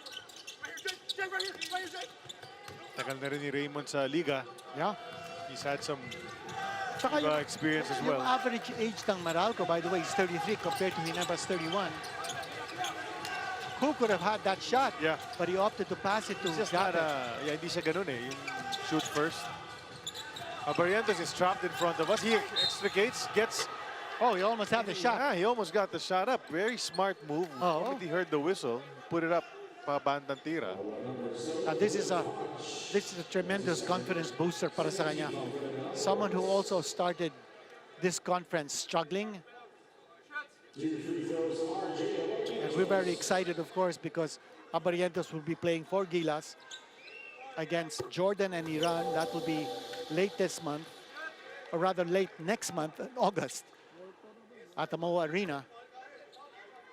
Alam mo, malaking treat yun for basketball fans because 3 FIBA window games will be played for the price of 1 ticket sa MOA Arena. And of course, Gilas will be playing in both triple headers. Sino kalaban? Jordan Jordan and Iran. and Iran. Oh, what a move. Hindi lang pumasok He almost got a 3-point play again, no? So halos parang tumi 3 points rin siya. Kaya down to 14 ang lamang. Could be down to... Now, if he makes it down to 12. All about being patient. Unti-unti. If they can get the stops and then they execute on the other end. Grigsby now taking a rest. Ito, bebente na naman tong si Hester. Pag mapasok niya tong mga but he misses. missed. That's his 3rd miss in this game. Yeah. He's probably tired. Yeah, pagod na talaga. Yeah. Heavy lifting ang ginagawa niya. He's doing so much for this team. It's 1:50 to go here in the 3rd quarter. I can imagine if this guy was about... If he was yung mga 6'6", 6'7", assuming pwede maglaro in this conference, he'd be a power inside that paint, you know. But he's just, as you said, 6'3" and 7/8".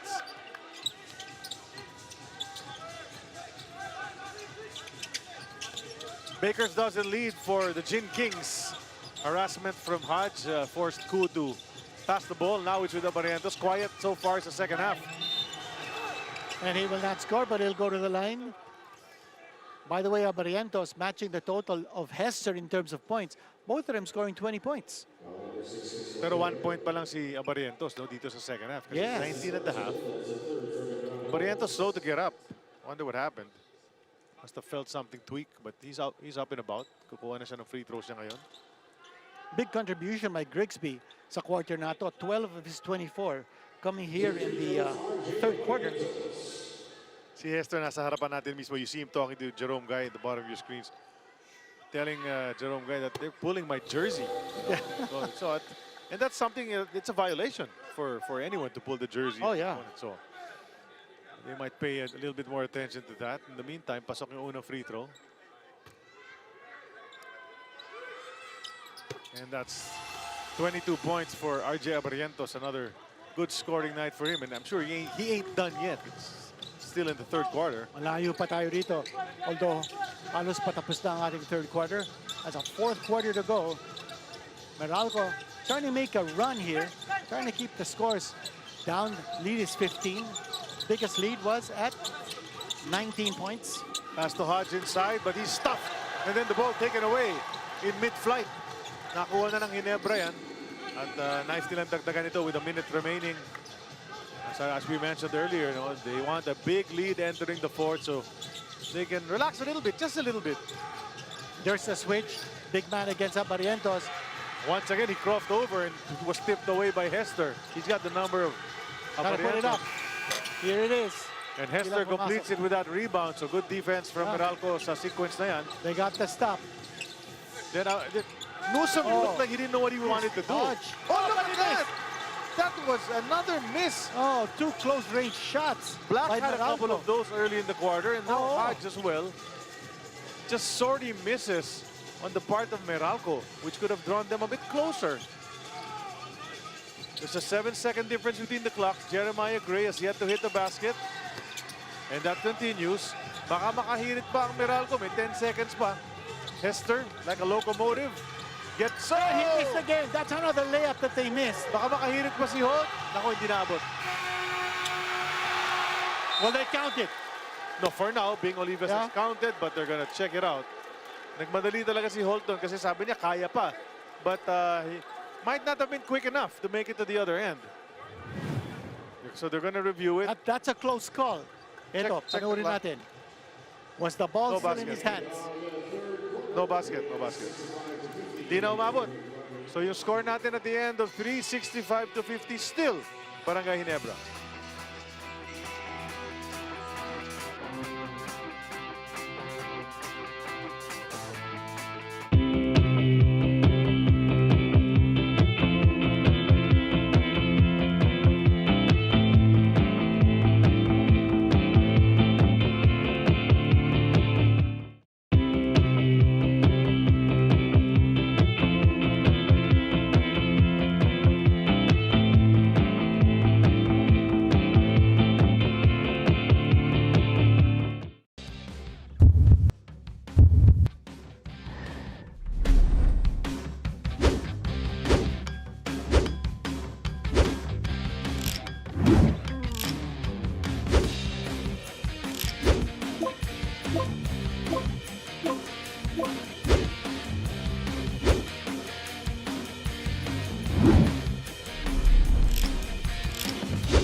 Kung babalikan natin ang mga pangyayari sa game na ito so far, yung mga imports natin, well, they're going at it. Halos tabla.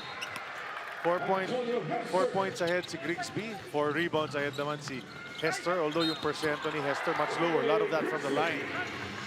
But they're practically canceling each other out. But this guy has been the difference. RJ Abarrientos is the leading scorer for the locals. 22 points shooting from inside and out. Tapos yun na nga, speaking of inside, Ginebra also taking charge in the painted area. Conscious effort to do that in this game. Mga ganyang klaseng tira. And because of that, they're up by just 4. The advantage ng Barangay Ginebra in points in the paint. And to start the fourth quarter, nakaupo si RJ Abarrientos at pinasok ni Coach Tim Cone si Pinto to play the point guard position. You know he's gonna reinsert Abarrientos just a little bit later, pero bagsak si Cliff Hodge. That's gonna be a foul on Barangay Ginebra. Sino ba? Wala rin si Grigsby on the floor. Stephen Holt, ang guilty party din. Pangalawa ng Ginebra. Coach Tim Cone sitting on this 15-point cushion can afford to sit Grigsby at saka si Abarrientos to start the fourth quarter. Maliksi from 3. That's Oh, good. yes. Alain might be the guy they need to make a little run here. And I think he needs more playing time. Yeah. He's got 5. Lead is down to 12. That's still striking distance with lots of time remaining here in the game. They go to Gray, who And he can will not score. get it. He'll try again. Dalawang mintis yan para kay Jeremiah Gray. But big opportunity now for Meralco. Down by 12. They were down by 19. Tries to go baseline, drops it off to Hodge. Are they gonna lose it? No. Maliksi picks it up and he'll attack. He gets blocked. Defense from Ku. Kanila pa rin. 3 seconds. But then thrown away. Getting a bit careless on that play. Gray looking at the basket, opting to pass instead of shoot. Na-control niya yung sarili niya. Yeah. Diba? He could have hoisted it up there. He could have thrown it up. Well, the two. And he probably would have gotten And here's Gray. something. Yeah. Then he gets his first basket. So he waited for a better opportunity Oo. to get his first 2. Good decision. For a while, Barangay Ginebra didn't know whom to go to kasi wala si Grigsby, wala si Abarrientos. Mock on 3. Pasok na naman. Oh, So that's down to 11. Chipping away, they say. Itong Meralco. 5 puntos na rin para kay JB Mocon. Waking up a little bit is Meralco. Can they make some stops though dito sa side ng Ginebra? Ku.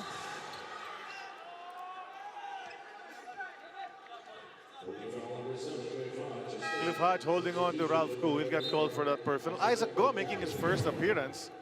Panoorin natin itong pass, the drive. Nice pass from Ku. That's a game-changing play. The GAC game-changing play brought to us by GAC. that's a second bounce pass coming from Ku, leading to a basket on the assist.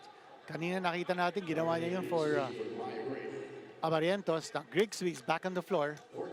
Kasushoot lang ni Gray, pero linabas na siya ni Coach Tim Con, sending back his import. And si Eileen may report para sa atin. Charlie and Dean with a double-digit deficit coming into the fourth quarter. Ang paalala ni Coach Luigi Trillo, kailangan nilang ikutin ang bola. Ika nga niya, we can't afford na magkanya-kanya tayo. You can't do it alone. They will try to chip away at the lead stop by stop with Coach Nenad attempting to address the switching of Barangay Ginebra. He asked for a high pick and roll, attempting to create confusion for Ginebra's defenders before attacking them one-on-one. Balik sa inyo. Thanks a lot, Eileen. Well, speaking of attacking one-on-one, that's exactly what Banquero did. And he broke down his defender to score. That lead is down to 9 now. It's close as they've been in a while. And that's 12 points by Banquero. Inatake niya yung depensa ni Isaac Go, who just checked in. That's a small guy up against a big guy. Ku will lose it. No, it's tapped out of bounds. Ginebra ball 6.7 on the shot clock. So Ginebra needs to get a shot up quite quickly. Watch this diskarte kontra sa big guy nga. Oy, nakapasok si Isaac. Kung bumawi naman agad, di natirahan siya ni Banquero. Now he gets his first 2. And the lead is back to double digits. Kanina, naibaba na ng Meralco to 9. Now it's back to 11. Here we go once more. I thought Banquero was going to attack Go again. Passes it to Hester. What a nice feed. Balik sa Sham. That's poor defense in the part of Barangay Ginebra. Umangat doon si Isaac Go to try to defend Banquero, leaving Hester wide open for that drop pass. Yeah, there's a bit of momentum on the Meralco side right now. You can feel it. But Ginebra will try to douse that. 9-point lead by Ginebra. They're looking to score. Paubos na ang oras dito. Nagising yung depensa, pero Ball is still in the si Go. That's a what a three! shot! What a shot! Para kay Isaac Go. What a find for Coach Tim Cone. Kapapasok lang ni Isaac Go. Now has 5 points here in this quarter. Banquero cross court. Goes to Mocon. Mocon into the paint. Puts it up. Go, drops it over to Hester. Basket na naman yan. Hey, they're doing the right thing right now. Meralco just moving that ball around, finding the open guy. And they're looking for Hester inside. And making himself available, that wide body, giving him a lot of presence in the interior. Need to commend Meralco. They're lumalaban sila rito. Oh, yeah. Despite being so Undermanned. severely undermanned. Ku. That's a 3. Nice line, but couldn't put it in. Banquero will track it down and get fouled. Straight to us. And Chris Banquero is joining us here at the panel. Says he's all right as he heads back onto the court. And the timeout has been called. And it's just a 10-point lead with 7:45 remaining.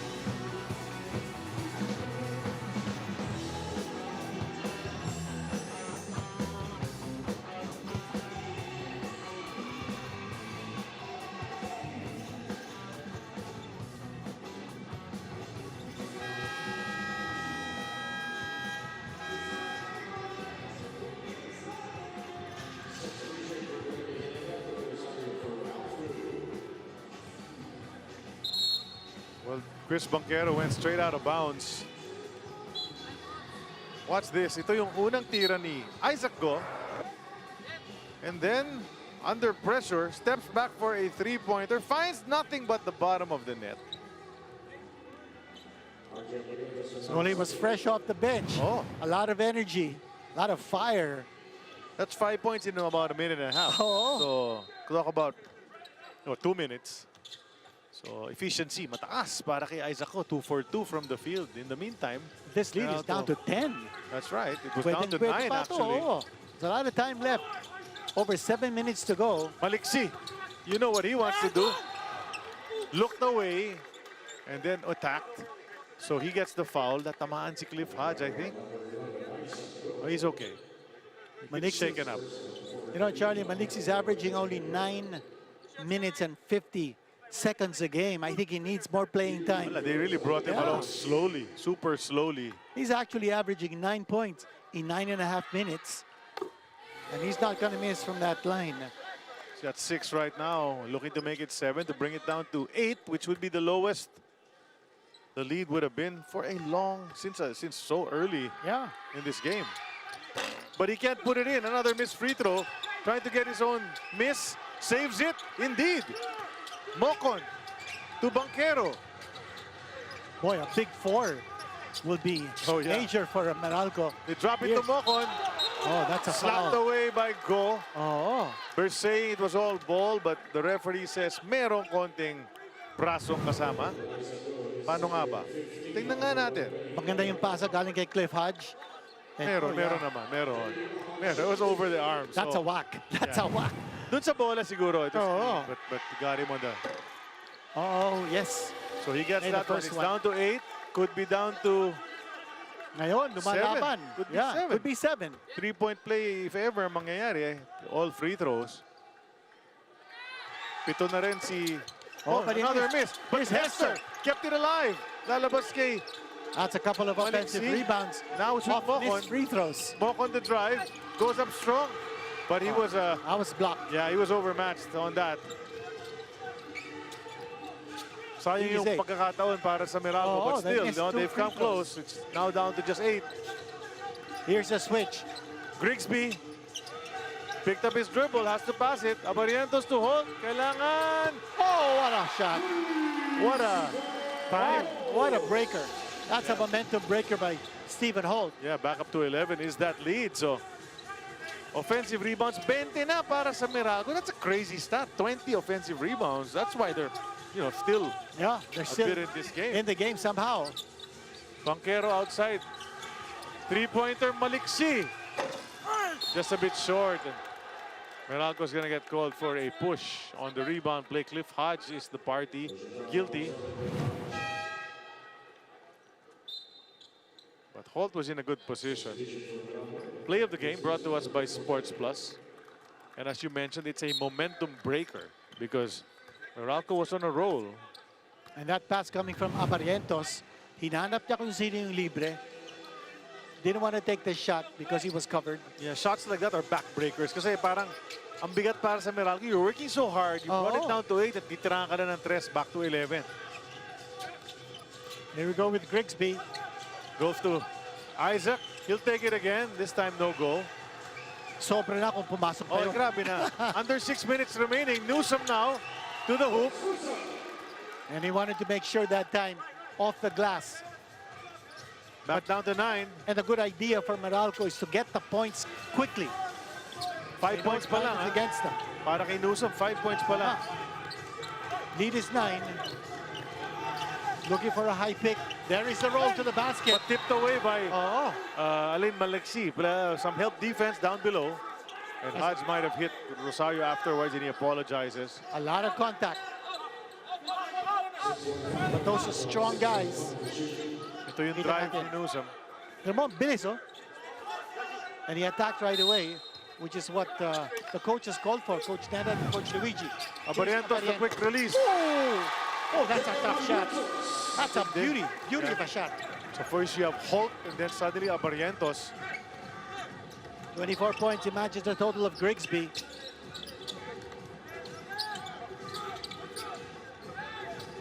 Approaching the 5-minute mark. Asking for a high pick. Hester from outside. Almost got it, but No, that's not his just, shot. yeah, just not really his his shot. shot. 11 ang lamang. Low scoring game. 77-66. Newsom and Abarrientos. And then the switch. Natapik na naman ni Hefter. So you really have that the number on that Because he dribble. crouches low on defense. Holt blocked away. JB Bocon with resistance. 2.6 seconds to go on the shot clock ng Ginebra. After this timeout. That's right. Timeout called. Babalik kami.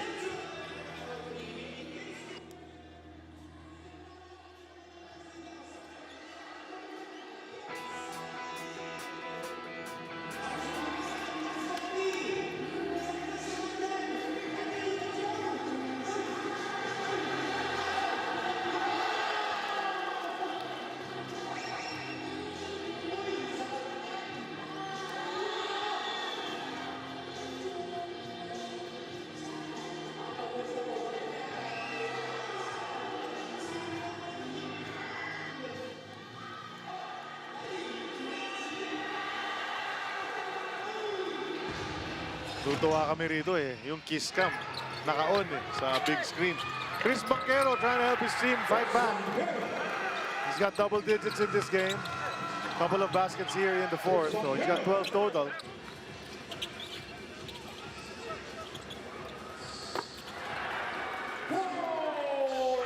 But it's still a tall order dahil 11 points pa rin ang lamang. Only 4:42 to go for Meralco. Gotta admire the fighting heart of the Bolts. But you know, their rallies have fallen short a couple of times, brought it down to 9, then brought it down to 8, but now it's back up to 11. Total rebounding story, 45 to 35. Plus 10 ang Meralco in that department. 2.6 lang ang shot clock ng Ginebra, so a stop here would be good for the Bolts. Holt.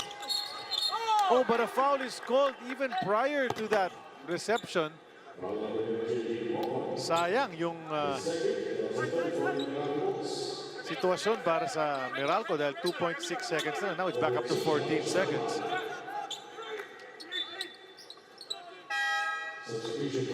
Mocon will sit. Banquero returns.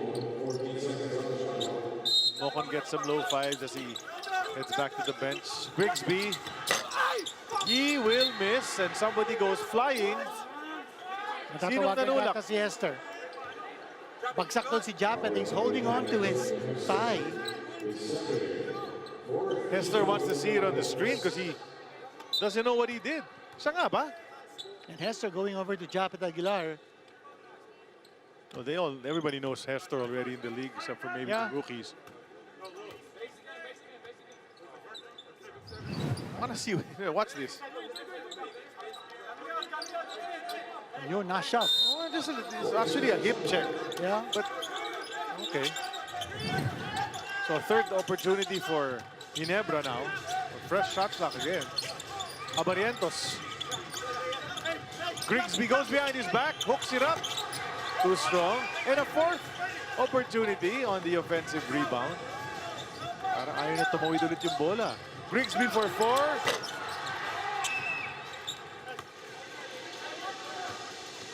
Meralco now with a chance to bring it back to single digits. You know, because of the Newsom 3. hindi pumasok. Biglang umalat ulit. Pero kanila ulit ang Another offensive rebound. rebound. 4. Would have been big. Kung naipasok ng Banquero yung tira na yun. And by the way, 72 attempts from the field by Meralco and only 62 for Ginebra. And that's because of the rebounding advantage ng Bolts. Japet on the mid-range, puts that that's one in. perfect. Just a nice follow-through para kay Japet.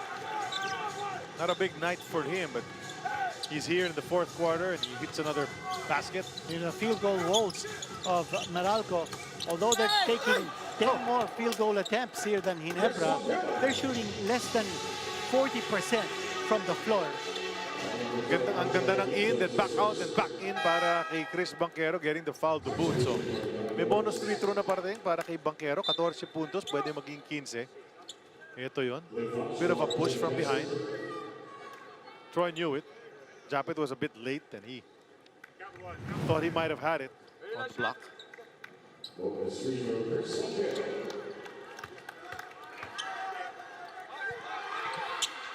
Free throw is good. Baba sa 10 ang lamang ng Ginebra yet again. 3 and 32. Time is running out. Yeah. Charlie, inipunan ni Coach Nenad si Hester. So now Meralco is going to end this playing all Filipino. Abarrientos. And he's just doing That was everything. too open. I mean, that lane was He's just doing everything in this game. Nakaka-26 points na. bumuka ka ang depensa doon. Yeah. Abarrientos, previous to this, his conference high was 14. And then Maliksi loses it out of bounds. So nothing there on the offense for Meralco. And I think, time is really in a bit, going to be against Meralco. They're putting up a gallant effort here. Gallant is the appropriate word because underman sila. Imagine, the man who sets the table for Meralco, si Brickman, averaging 6.5 assists a game, not able to play. Leading local scorer si Cansino, averaging 14 a game, not able to play. Troy Rosario is hit underneath. And that's the thing, you get everyone up in the air. You're bound to get hit one way or the other. So Troy might have gotten swiped across the face, but he's all right. He'll head to the line. Si Troy doing his usual in this ball game. Paabang-abang lang sa ilalim, pa-offensive rebound. Now back at the line, but free throws muna. Timeout pala muna bago free throws with 2:41 left.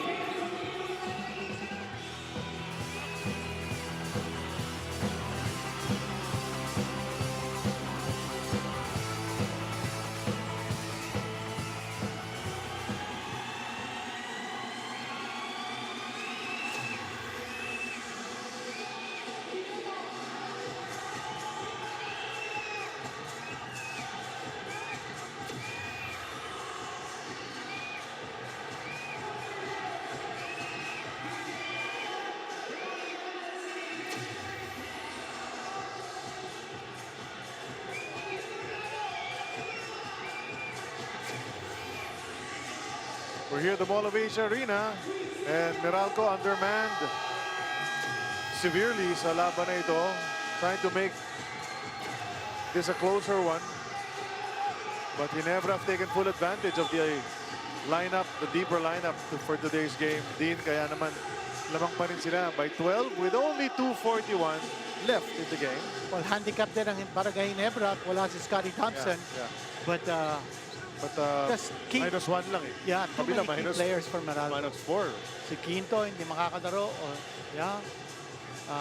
And then we mentioned Banquero. Brickman, of course. starting point nila yan. Almazan, not able to play. Or at least, suit up. There's Cansino. Cansino, 14 points, right hip flexor strain. Very concerning yung vertigo ni Bonquito. Hopefully that is addressed immediately. He really can't move around. That's why he's not even here at the venue. Troy, second one. Pops out.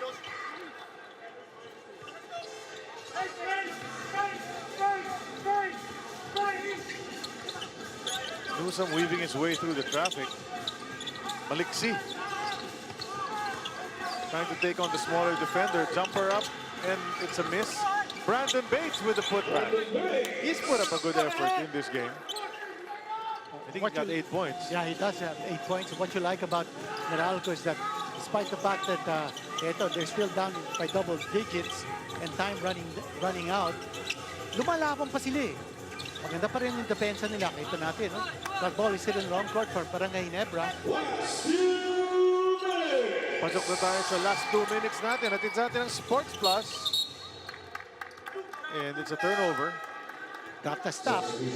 But less than 2 minutes to go here. Maliksi back on the bench. Did his job. Mocon checking in. Nakatulong naman si Maliksi. Yeah. Couple of outside shots.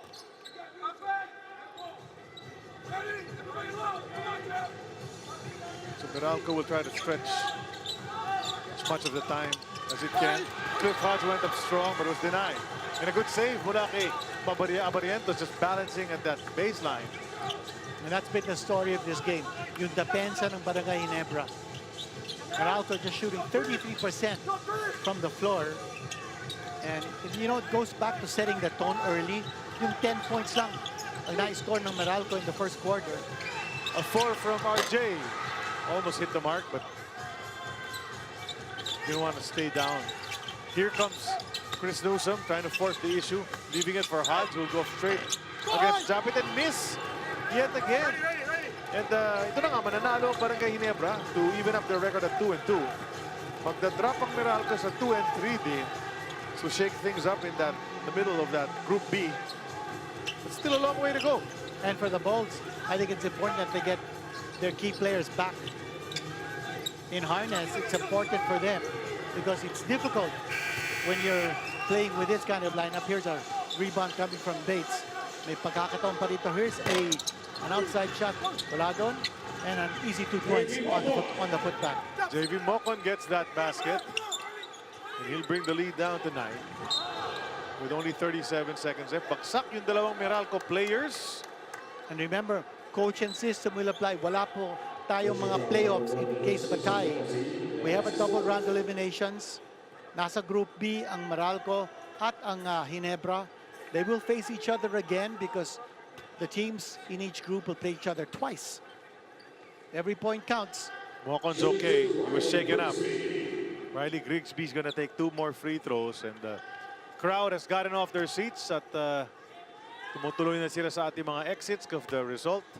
Except for the final score is decided. Grigsby, walang punto siya dito sa fourth quarter. Yeah. But I like how Meralco, Ginebra just kept enough distance. No? Hindi nila tinambakan ng todo. Pero hindi rin nila pinayagan lumapit pa. Hanggang 8 na lang. At nakita natin, so many adjustments here by Coach Tim Cohn. Adjustments that paved the way for this victory. Yun, nakapasok yung tiro ni Newsom from close distance. Lead is 8. Only 7 points for Chris Newsom. That's going to be a foul in the backcourt by Cliff Hodge just to prolong this a little bit.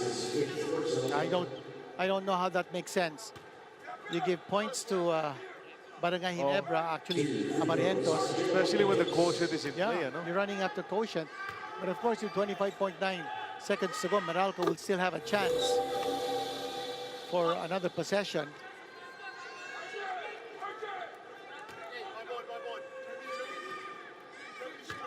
Abarrientos continuing to pile up the points here. But he missed that one. A rare miss for Abarrientos in this game. He did some damage. He helped them build that double-digit lead. Hanggang ngayon, kanila pa rin ang lamang. And if they score here, it'll be a good gamble on the part of Meralco. Hindi na titira ang Ginebra. Alam mo yan That's a team cone. Or will they? Will they? Let's see. Mukhang titira pa. Mukhang titira pa. At hindi na ipasok ni Abarrientos yung tira. Meralco's looking to close it out with a shot. Not there.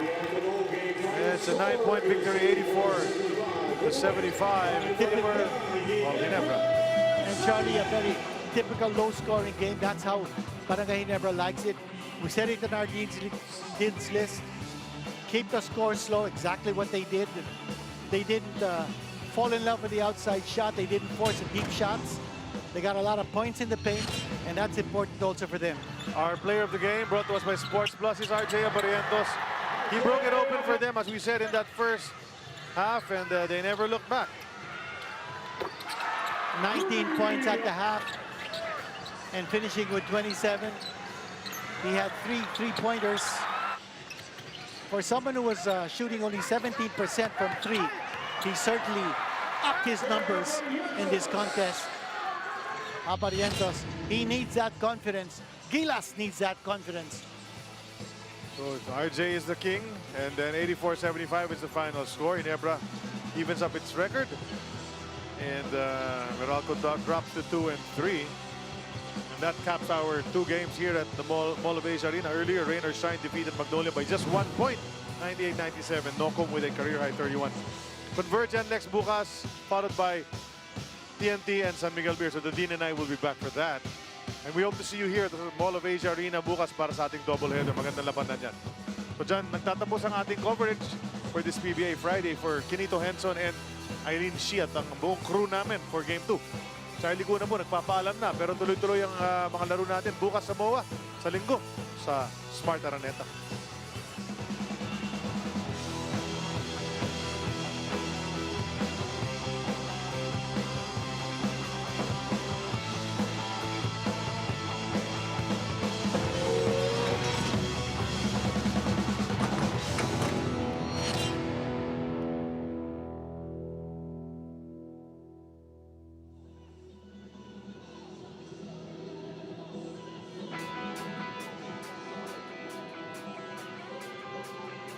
Congratulations to our player of the game, RJ Abarrientos. You've been averaging 11 points this conference, 27 tonight.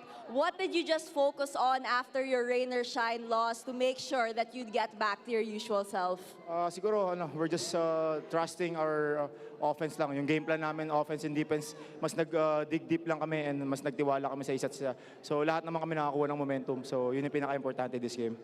RJ, speaking of digging deep, how have you figured out playing na wala muna si Scotty tsaka si Justin ngayon?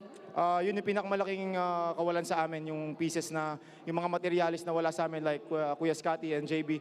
Pero buo naman kami. So kaya namin yun gampanan and walang makakapag-feel ng shoes nila Kuya Scotty and JB. So kung sino yung ginagamit, siguro kailangan lang talaga mag-step up throughout the game.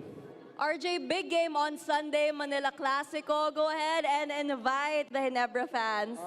Unang-una, maraming salamat po sa PBA fans, sa Barangay Ginebra, sa mga sumusuporta po sa Barangay Ginebra. Patuloy niyo pong suportahan ng PBA at ang game namin sa Sunday against Magnolia sa Manila Clasico. Thank you so much, RJ. Let's now hear from Coach Tim Cohn. Congratulations, Coach Tim, on the bounce-back win. Meralco was fourth in total field goal percentage at 48 from the field, first in three-point field goal percentage at 39. After that rain or shine loss, what kind of defensive effort was needed to limit Meralco's shooting at 33% from the field today and 15% from the three-point line? Yeah, it was a real grinded out game. Really proud of our guys for really, sticking their nose into it and really grinding this thing out. And wasn't a pretty game by any means. We know we're not playing pretty basketball yet. We hope that we can be a little bit more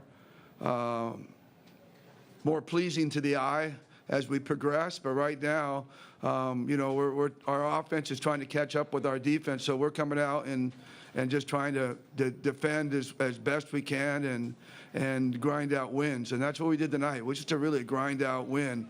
We'd like to see better balance in the lineup, but RJ and Riley really took the cudgels tonight. The way they were defending and pressuring, we couldn't get a lot of execution done. So it was really, we had to rely on our best players to create for us, and they did. And luckily, we had enough offense to win tonight. Bounce back isa sa dalawang koponan na ito sa laban Meralco Ginebra in that first quarter. Chris Banquero getting the offensive rebound. They had a bunch of that in this game. Turns around, flips it up and in. Early lead para sa Meralco. At si Grigsby naman, pinakita niya dito na versatile player siya. He can score from the inside, he can score from the outside. Ito, backing down the defender, a much smaller Banquero. Tapos he will score with the jump hook. On the other side, Meralco trying to stay ahead after they lost that lead. They're trying to get back ahead, rather. Off the glass, si Cliff Hodge. Pero nung nakuha na ng Ginebra ang lead, hindi nila binatawan din. Si RJ Abarrientos was a big reason kung bakit. Ito makikita natin, yung three-pointer niya. Top of the key, pasok na pasok yun.